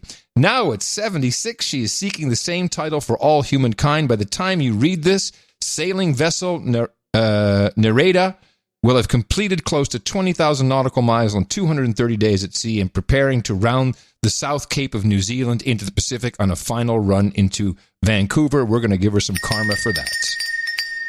You've got karma. And does she have a rig with her? Can we check her out on 14.300? Should. I did find a note from Kevin. Okay. Kevyn Silverman. Adam, congrats on your getting hitched. I wish you and your keeper all the happiness you can handle. Put in a little extra. Show 1140 falls on the day of my 28th and last radiation treatment for a benign tumor next to my brainstem, which the Navy discovered last year while I was planning to retire. I'll have an MRI done in a month, another 6 months to track any swelling and hopefully shrinkage out of this stupid unwanted mass in my head. Well, we got to give him some. So then, what kind of tumor-reducing health karma would be greatly appreciated. You've got karma. Reducing. That's why I went back. The Niles, I think. Niels. Niels. Sure. Niels. Well, Spotterboom. Spotterboom. Okay. In Holland, 100. Ian Field, 100 from UK. Robert Newell in Penfield, Pennsylvania, 100. Chris Daly, 99.99. Robert Newell wanted to de-douching as his first donation, so I'll give that to him. You've been de-douched. Chris Daly, 99.99. Then Christopher Arnold needs a de-douching at 88.88. You've been de-douched. Chris Gray of the Isle of Wight. Well, that's a place to be. 88.88. Used to fly there all the time. Peter White, 8008 boob. He says David Attenborough's a big British booby. Great work, guys. Graham Bucknell 8008. Sir Her, I guess some Carmi wants at the end for you guys, actually. Okay. Sir Herb Lamb 8008. Congratulations on the wedding. Joseph Mittio in Pittsburgh, I see. Pennsylvania. I think it's Mitlow. Mitlow. Oh, Mitlow? Mhm. Oh, yeah, maybe. Sir Rick, the famous Sir Rick in Arlington, Washington, 6996. And by the way, Mitlow is an Eagle Scout, pastor, and a douchebag. What he says. Strange combination. Rusty Jones, 6971. Rusty needs a de-douching. You've been de-douched. Long-time listener. Today. Eric Makarowitz. We do it every day. The Makarowitz. 6969 in Socorro, New Mexico. Robert Alter in Kansas City, Missouri, 6611. Sir Paul from Horseheads, 6450. Birthday coming up. Nico Fusaro, 6042. Jake Kenyon in Morayfield, Queensland, Australia, 5858. And he's got a birthday for his dad. Alex Gates, Wausau, Wisconsin, 5695. William Kozu in Westchester, Ohio, 5611. Dean Roker, 5510, double nickels on the dime. Justin Davidson, Portland, Oregon. Needs some moving karma. We'll give you that at the end. De-douching. Okay. You've been de-douched. Got some information in that note. Matthew Parker, and that was 5510. Matthew Parker, 54. Sir Lou the Shoe, 54. Sir Phenom, 5351. Marco and Castellanos C. Something. Where's Happy GT? Wedding. These are all wedding donations. Yeah, but I'm going to read them name and location. what They're all 5191. What country is GT? Could be Gibraltar. Marco Castellanos. I don't know. Look up, do the top domain search GT. See if you can get it I that will. way. All right. Gran Turismo. Gran Turismo. Thanks, guys. Thanks, trolls. Gran Turismo. Baroness Tanya Wyman in New York City, 5191. Sir, these are all 5191s. Sir Carrie's in Sorrel, Washington. Yes. Nicole Russo, Richard Clayton, Robert Marsh, Ellen Sauer, Eileen Sauer, even better. Katie Kuch. I think I'm going to try Kuckelbauer. Kuckelbauer? Yeah, why not? It was for her husband, Sean Kavanaugh, or it's from him. Yeah, it's to him, which is sweet. John Hawley, Richard Bowersocks in Cedar Rapids, Iowa, 5191. Oh, these are all 5191. Eshed Ben Avram. Eshed Ben Avram. And he's in Hanover, Pennsylvania. James Frost in Lost Wages, Nevada. Sir Adam of the Coke Empire. Well, that's interesting. To the Currys, and he's in Perdido Key, Florida, 5191. Michael Greer, Christine Kodega, Pamela Sadlon, Sir Lucas of the Lost Bits, John D. Kickish, Greg Fisher, Laurent Bureau, Sir John Knowles, Baron of Murfreesboro. I'm glad to see he's in there. Sir Vonster, Kim Michael Parkins, John Zollinger, Jason Peterson, Thomas Nording. You got a lot of well-wishers here. Yeah, well, there's a lot of love, man. Nording, Matt Losi, Tracy Bassano, and she's in Alabama. Tim Powers in Newcastle, Oklahoma. Chasen Rozdilski, Christy McCall in Washington. John Jolly, John Tierney, Kenneth Learman Jr., Jonathan Evans, Philip Allen Gingrich, Eric Hoff, Ray Jacobson, Anthony Rodriguez, Mark Hampton, Ryan Tepperton, Danny Haynes, Stephen Shirk. Try that one. Shirk. It's pretty weird. Oleg Nikini. One of the two, or one of the three. Jonathan Schroeder, Ryan Kogler, Nicholas Principe, Halko Santama, Z. Farouge, in Troutdale, Oregon.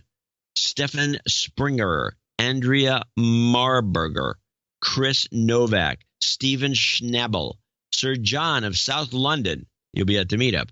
Morton Kiernan, Sir Don of Taintsville, Alex Wunschel, Ken Price, Sir Richard de Lionheart, Joshua Parchman in El Paso, Jessica Stobel. Stobie. No, Stobel. No, Stobie. Woodland Hills, Paul Eaton, Sergeant Postal in Miami Lakes, Florida, Nathan Ranch, 5191, Paul Dubois, Dorian Kinetsky, Dame Monica Lansing. Yep, we're still getting there. And Commander Cody, David Wynn, Jay Jeroen Kerkhoff, which means Jeroen Graveyard. Oh, okay. The Dutch. Jay Kodicini, Sean Newcomer in Clinton, New York, Sir Todd Moss in Tempe, Arizona, Survive of the Virtual Reality, Robert Lucadello II, Sir Duma of the Black Swamp, Sir Codesalot, Sir Christoph Pithode in Buckeye, Sir Ernesto Grande, Sir Ken of Pennsylvania, Ivo Welton, Taylor Martin, Arthur Gobbets, who's a Sir Arthur, Gabriel Van Hout. Van Hout. Made of wood. Andrew Bentley in Tacoma, Gerald Preston, Brian McKinney, Sir Loud Pipe. You got to get married more often. Sir Loud Pipe. Here's the thing. When we celebrate our 1-year anniversary, we'll just do $1 donations. So it kind of evens out. Carol A. Chase. No, do the date. Sir Code Monkey. Sir Kevin Viscount of the Moon. Paul Renham. Sir Greg of Parts Unknown. Jeremy Hall. David Corbino. Sir Paul from Horseheads. Eric Elaine.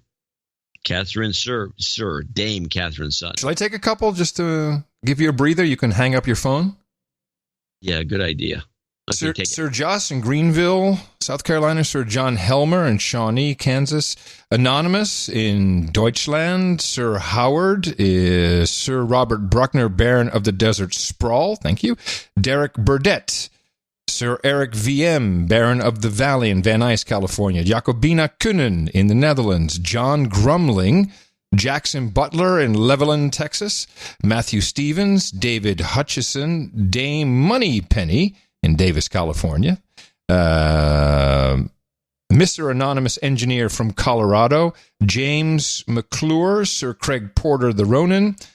Robert Smiley from Holland, Pennsylvania. Brian Maas, Rancho Santa Margarita, California. Lee Scarbeck in Springfield, Pennsylvania. Brad Horowitz. Sam Lueng, Toronto, Ontario. Matthew Cargo in Gobles, Michigan. Michael Smith. Sir Christopher Barron of Brown County. He's in De Pere, Wisconsin. Jonathan Reitzman. Alan D. Peterson in St. Louis, Carol Molinari, Baronet Chris Cohen in Austin, David Stewart, Stephen E. Taft, John Aiken, Sir Code Monkey, Antonio McMullen, Pascal Celi in Oosthausen, the Netherlands, Andrew Fisher, John Donovan, Caleb Hilly, Kalen Nister in Northville, Michigan. I think he's Sir. Kevin Reynolds, Christoph Herrig in Deutschland. Herring. Oh, Herring, thank you. Egghead, AIG, Egghead in Dayton, Ohio. Mark Borghese, Marco Frissen, I think the Netherlands. Sir Mike of Wakefield, Doug Andrews, Forrest Martin, who also has a birthday. Yeah, and that's the end of the list, actually. Forrest Martin is 51. Oh, you're right. I'm sorry. Okay, perfect. We made it.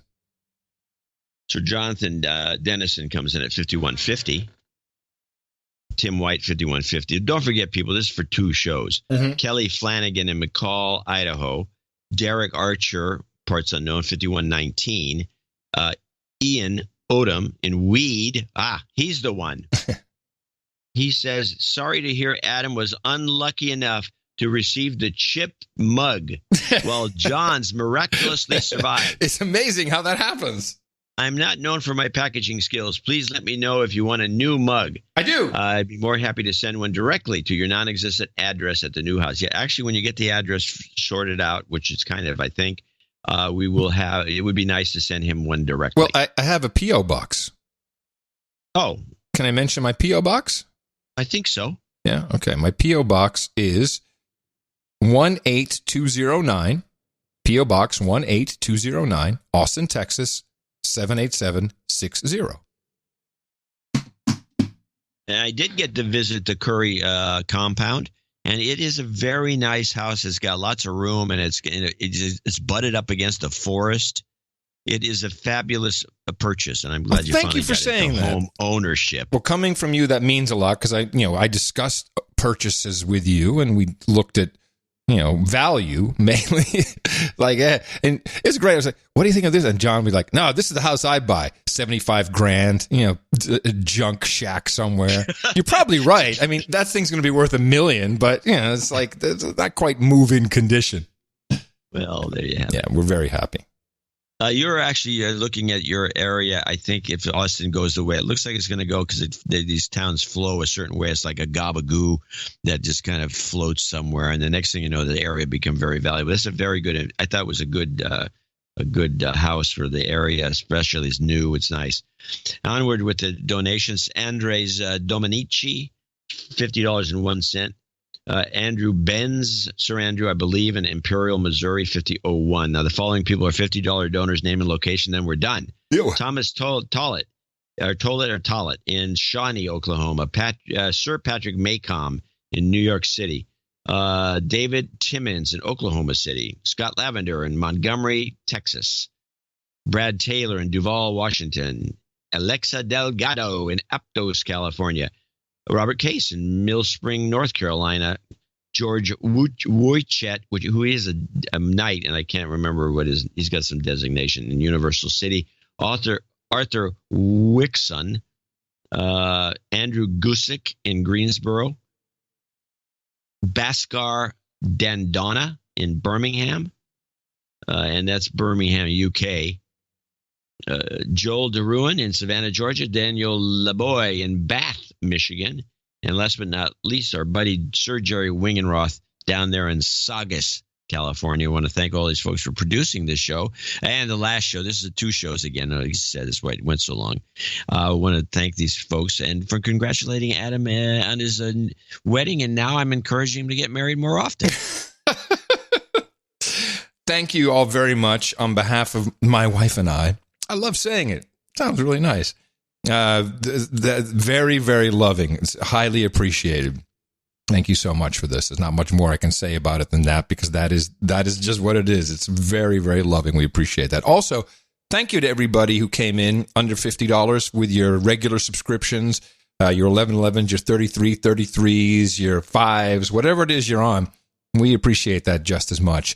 And, of course, our executive producers and associate executive producers who we did thank earlier on. And we'll do another show on Sunday. We'll have shorter donation segments, again, for 2 shows. But we are very proud to be a part of this grand experiment, our Value for Value Network. And you can support us at Dvorak.org/NA. Special relationship karma and some jobs karma for Sir Jeffrey Tohig there in Albuquerque, New Mexico. And for everyone else who needs it. Jobs, jobs, jobs, and jobs. Let's vote for jobs.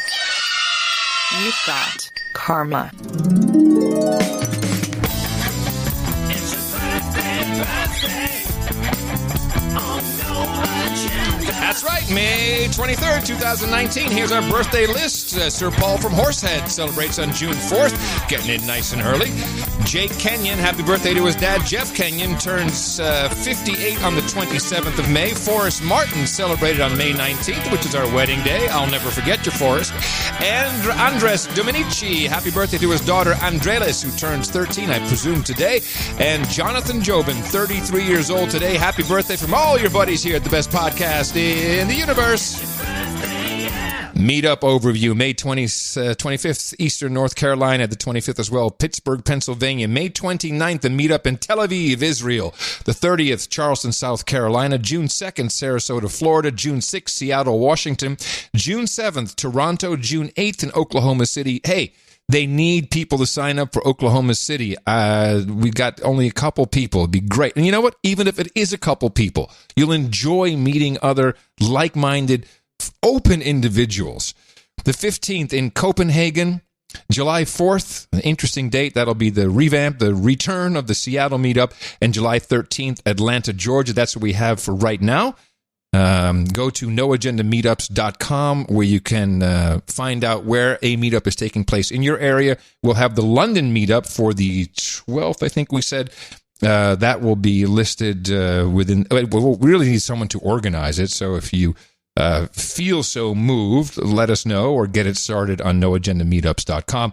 And again, thank you all very much for organizing and attending. Title changes, turn and face the slave. Title changes, don't want to be a douchebag. I didn't realize that Sir Arthur Gobetz, the hugger of kitties, becomes a Viscount today, which is great. So he will be Viscount Sir Arthur Gobetz, hugger of kitties, and the protector of Groningen, which had another fracking-related earthquake just the other night. Yay! Good on you guys.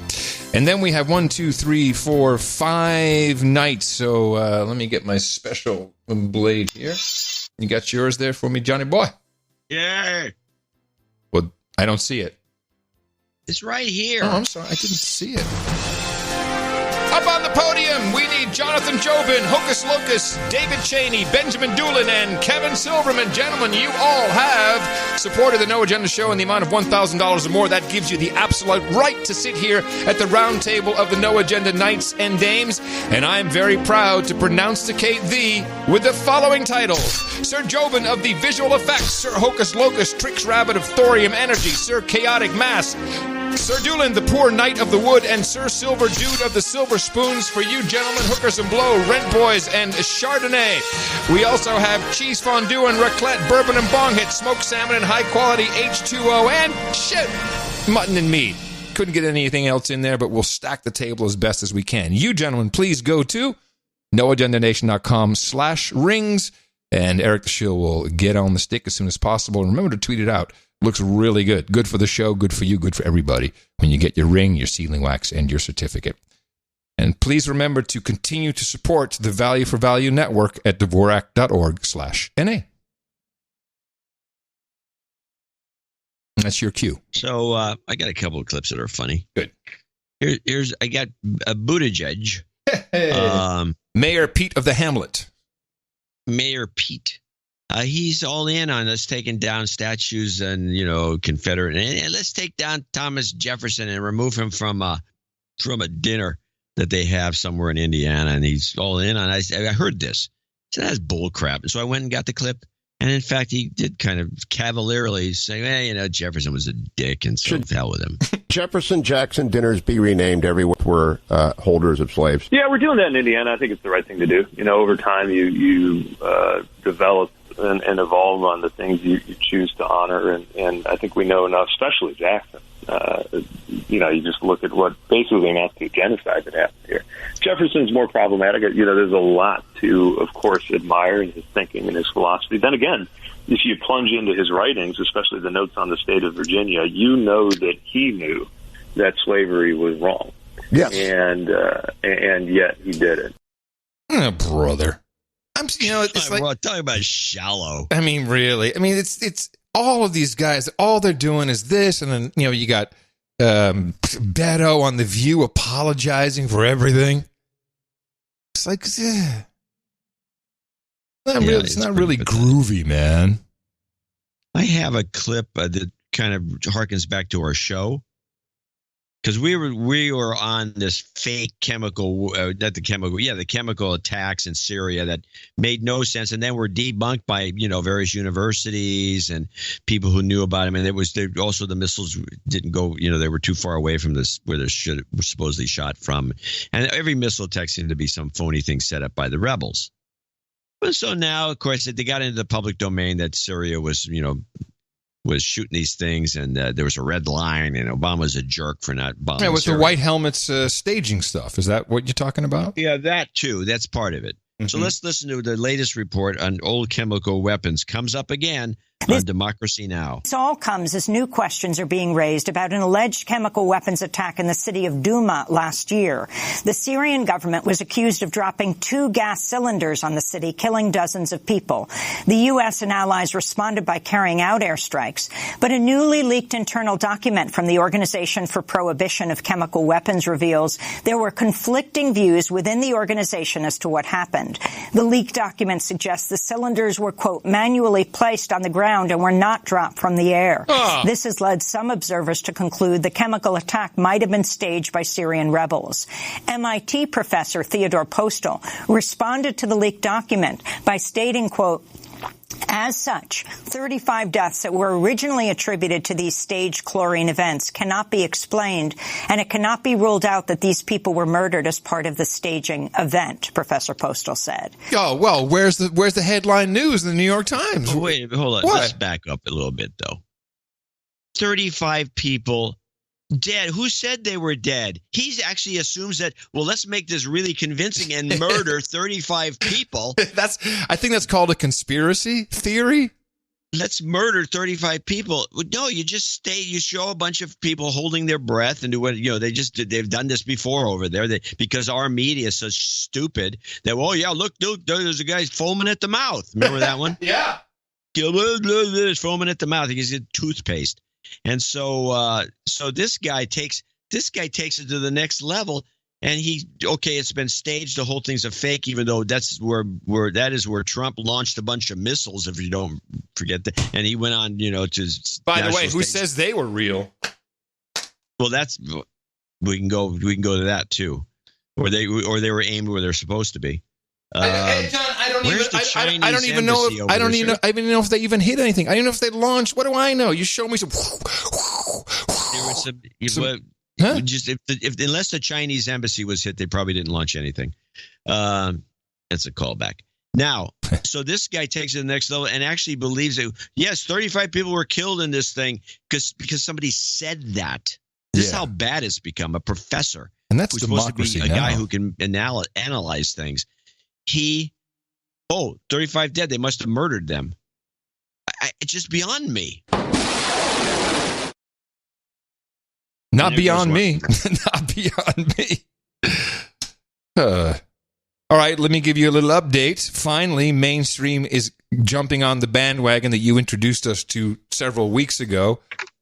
The piggy Ebola. China's pig population, the biggest in the world, is being ravaged by the deadly African swine fever, a virus for which there's no vaccine. It's harmless to humans, but ASF is estimated to have killed millions of pigs in China since the outbreak was first detected in August last year. Social media shows pig carcasses being dumped in the countryside, and video obtained by CNN reveal disturbing scenes of animals being slaughtered, driven into pits and buried. The central government says about 1 million pigs have been culled, but some farmers CNN spoke to says the scale of the epidemic could be bigger because it's not being recognised at local level. The UN's Food and Agriculture Organisation, the FAO, says Beijing is taking the right steps, but it may take years to fully contain the outbreak. A report from a Dutch bank says that China could lose between 150 million and 200 million pigs this year. That's more than a third of its total herd.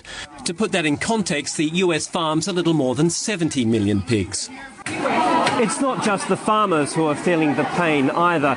This country is not only the world's biggest producer, it's also by far the world's biggest consumer. And according to the government's own statistics, the prices of pork at wet markets like this here in Beijing could rise as much as 70% by the end of the year. That would mean record high prices for a staple ingredient for 1.4 billion people, and a potential big inflation problem for the central government. The impact is being felt globally. Pork prices at the Chicago Mercantile Exchange are up 20% in the last 3 months and expected to go higher. The price of bacon has already been rising in some countries. You heard this on the No Agenda show 3 weeks ago. Or longer. This optimism about the pork prices rising up to 70%. I don't believe that. I think it's definitely going to go higher than that. Where's perhaps the triple? Hey, what, don't they have fake pig meat? Yeah, like the fake hamburger meat that the company just went on that IPO'd. Not that I know of. Well, why wouldn't they make that? Well, because it's crap. Exactly. Where's the Chinese saviors? won't eat it. Where's the saviors? Give the Chinese some of that chemical meat that we're eating here, or that we're give them bugs. Can't they eat bugs for protein? Hey, there you go. Now you nailed it. I never thought of that. You're right. Bugs. Bugs. You replace pork with bugs. Yeah, big roaches. What is a good pig replacement when it comes to bug protein? I have no idea. I don't eat bugs, so I don't know. Just a little side clip here. This is an example of this is what bothers me most about Congress. Here's Ben Carson trying to answer questions from some douchebag congresswoman, and this is the way it goes. There's a Miss Northcross, a mother and a grandmother living in Brighton in my district. She's raised her children and now cares for her grandchildren in property with thick mold on the walls. Her son was recently hospitalized, look at the pictures here, because of bone tumors in his arm and leg. He needs surgery to save and improve his quality of life, but he won't get it because the family must have a sanitary, stable housing condition first. Their actual home literally poses a risk of post-op injury and infection. Her question to you is, what do they become? When you raise children in these conditions, what can they become? So yes or no? Do Miss Norcross and her family deserve to live in these conditions because they are poor? If you've listened to any... Yes or no, do they deserve to live in these conditions because they are poor? You know very well... Would you let your grandmother live in public housing? You know very well... Would you let your grandmother live in public housing, yes or no? You know very well... Under your watch and at your helm, would you allow your grandmother to live in public housing under these conditions? Yeah, this is a style that...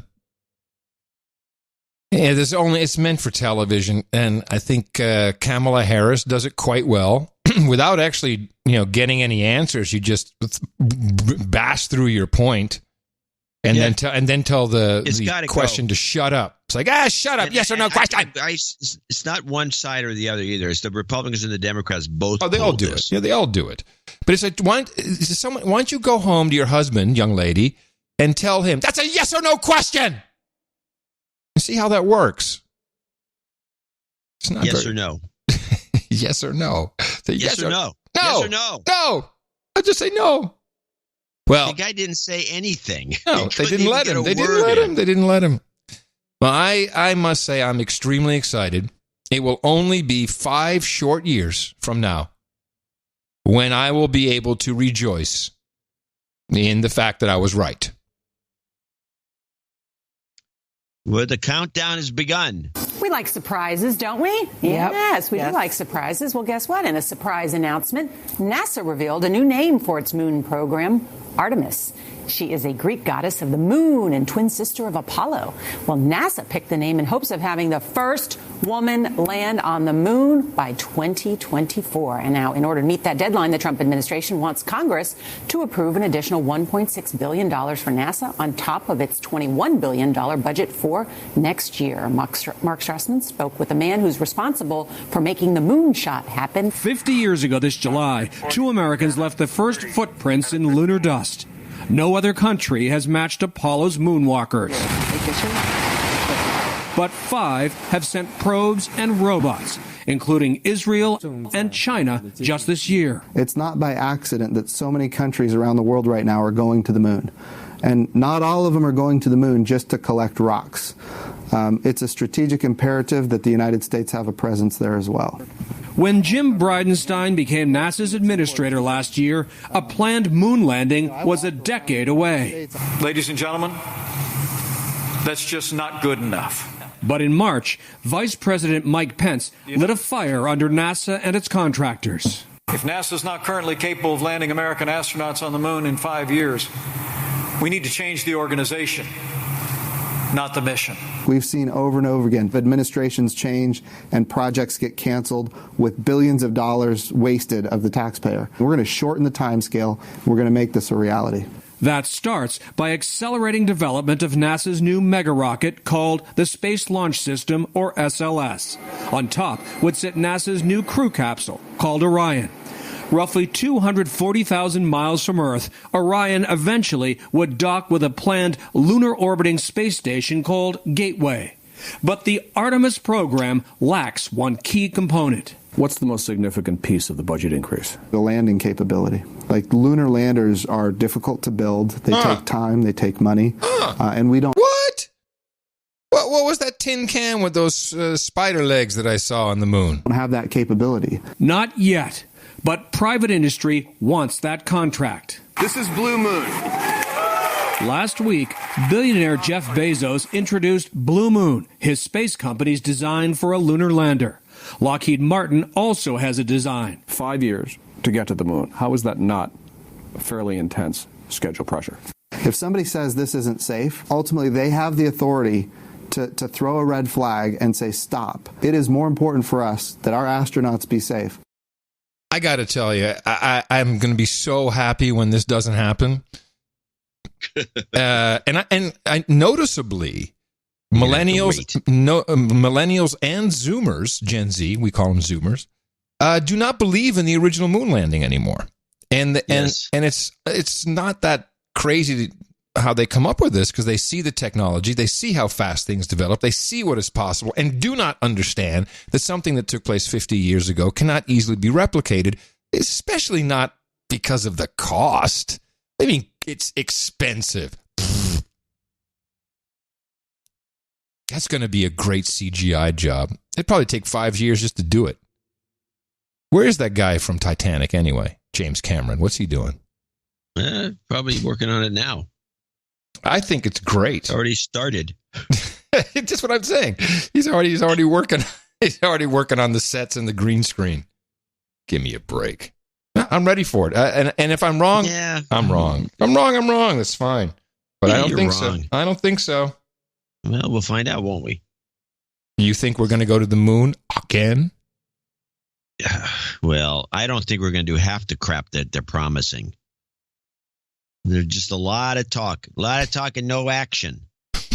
So the one thing we didn't talk about, which is what's still bubbling to the surface with meetings and all kinds of things with Pelosi, is the impeachment. Oh, gee. I'm getting killed with that 24/7 on the news media. Let's talk about it here. So let's start with the guy who's the first guy who asked for impeachment right away. In fact, he asked for it the day he was put in office. Al Green, the man with I've never seen such a hairy guy in my life. The guy has hair under his eyes, just hair, facial hair. He's a hairy guy. Check him out. He's hairy. So let's listen to what he has to say on the Democracy Now! Show, which is the only one to take him seriously. I'm sorry. By the way, that's kind of racist, what you said. About his hair? Yeah, he's a hairy guy. You know, he's a hairy guy. Yeah, that would be racist because he's black. Why? Means chimpanzee. Come on, I'm just playing. There are white guys like that.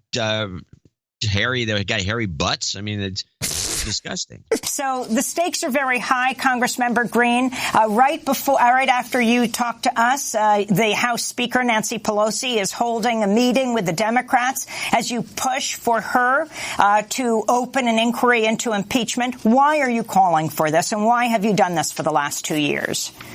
Thank you for having me, Ms. Goodman and Mr. Gonzalez. I'm here because I love my country, and I have called for impeachment because I love my country. Okay. Yeah. All right. Well, that's pretty interesting. Makes He sense. loves his country, so you must impeach. Yes. Doesn't rhyme. Yes. It's a reach. You must impeach. There's got to be some rhyming thing Oh, here. yeah, I got you. Al Green on Democracy Now! 2. Now, here's the reasons to impeach. And what do you consider to be the key impeachable offenses that the president has committed? The impeachable offenses are many. The Mueller report gives us a good deal of obstruction of justice that has been committed by the president. We can act on the obstruction of justice. But I also have contended and still contend that the president has infused his bigotry into policy. I think this is impeachable as well. I have indelibly imprinted in my brain that baby standing at the border crying while she is being separated from parents. This is not what a great country does. We cannot allow president to talk about African country as whole countries and then engage in the process of developing an immigration plan. We can't have a president who's going to say that they're very fine people among the biggest, the racists, the xenophobes, the homophobes who were in Charlottesville, where a woman lost her life protesting against bigotry and do nothing about it. His bigotry is worthy of his being impeached. Okay. All right. I'd like to. Just a shout out to Scott Adams for there goes the mention of Charlottesville again, the myth of Charlottesville. Of course, the lie. Yeah, the lie about Charlottesville, and so the fine people lie. The fine people lie. Yeah, I want to congratulate you, John, on something unrelated, but you nailed it. You said that the new term for climate change was climate crisis. Yeah, with climate emergency as the backup. And maybe 3 days later, The Guardian in the UK came out with their new style guide. Yeah, that's funny. I'll read it, actually. Then I believe this is factual. Catherine Viner, editor-in-chief, Guardian News and Media. We've recently been reviewing the language we use in our coverage of the environment and whether the terms we use accurately reflect the phenomenon they describe. We want to ensure that we are being scientifically precise and rooted in facts. Remember this scientifically precise bit.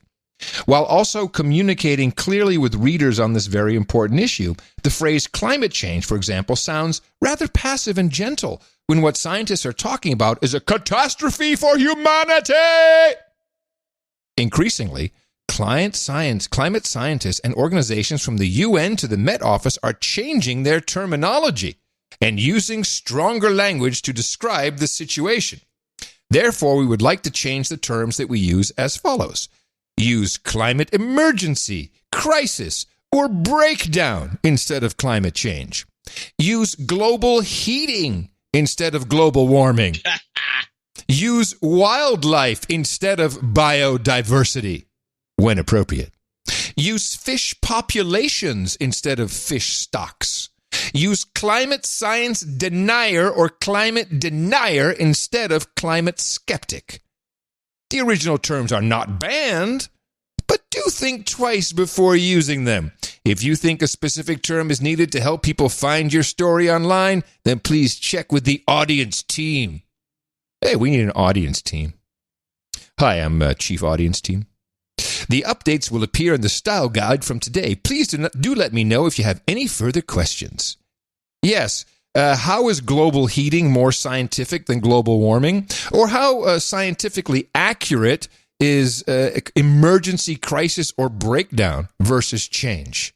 Is that scientific or is that linguistic? I found this to be a fabulous, and especially because you nailed it. You called it, you nailed it. Well, I caught it early is what I did. Which is what we do on this show. We catch things as early as we can. It's always a shocker to me when something sneaks by. Which is, let's leave on this high note. Okay. Take the trophy and go home.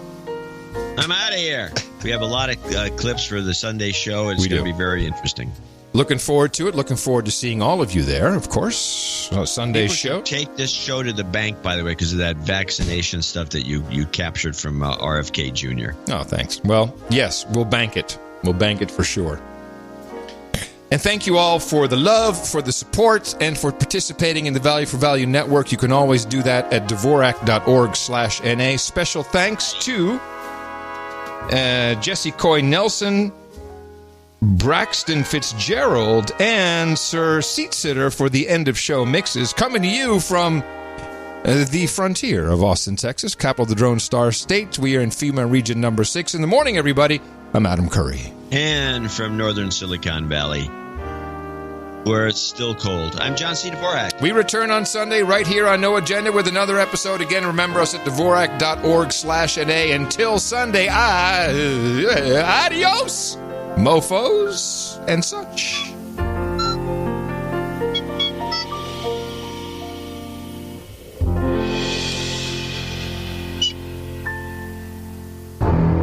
New research shows beer could see decreased supply, all due to climate change. Now, a new study shows a rise in temperature due to climate change is linked to higher rates of suicide. We hear about the Taliban and global warming mostly as two separate stories, but there is a link. Canada is warming up twice as fast as the rest of the world. As the Arab Spring uprisings took hold across the Middle East and North Africa, millions of people fled their homes. Researchers claim to have identified evidence of a causal link between those conflicts and changes to the climate. In the Outer Hebrides, where only the toughest sheep can survive the inclement winters, something strange has been going on. Why have St Kilda's wild Soay sheep been getting smaller? It's all down to climate change. Calling all frequent flyers, nervous flyers, and everyone in between, climate change could make air travel a whole lot bumpier. His trip is to highlight the current climate change crisis. One Alaskan town is at the forefront of that crisis, Kivalina. It's sinking. This is 83 miles away from the Arctic Circle, which is melting, and it's sinking this little town. And experts have some bad news this season. If you're one of the tens of millions of Americans with allergies, you may have to cope with your symptoms longer because of climate change. Experts say that's because there's been an increase in rodent populations, and climate change is partially to blame. A new study shows polar bears in the Arctic are shedding pounds during the time that they should be beefing up. Scientists blame climate change for shrinking the ice that serves as the bears' hunting ground.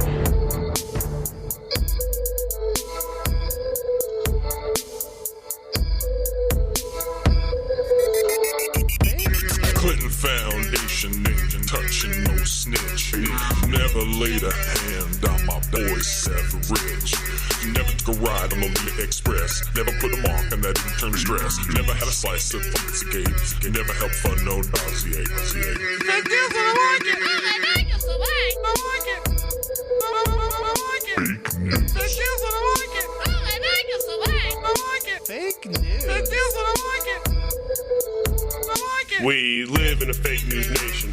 Got lies on every station. The facts that no one's facing. Dollar bills that they misplacing. Dividing a nation that's better than the rest. The reading speak the truth, you take two to the chest. Make up a lie to cover your mess. The feed to society's need for the press. Press.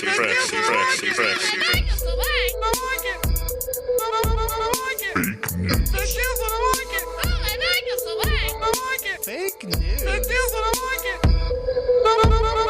Daddy Obama. Dingo boom shakalaka. I expect to be arrested in not too many days. Word of God is in my mouth. Jungle fever. Kellyanne Conway. She got that money. That's a show enough money shot. Woo, Jesus. Woo, Lord. Hey, Al. Al Sharpton. Hey, come out here, boy. I want to talk to you. Al Sharpton. Hey, Al. But I ain't going nowhere. Oh, I'm going to leave in a few moments. But I'll be back. I'll be back, Al. He's got a burning in his butthole. He's got a fire. He's got a flame coming out of his butthole.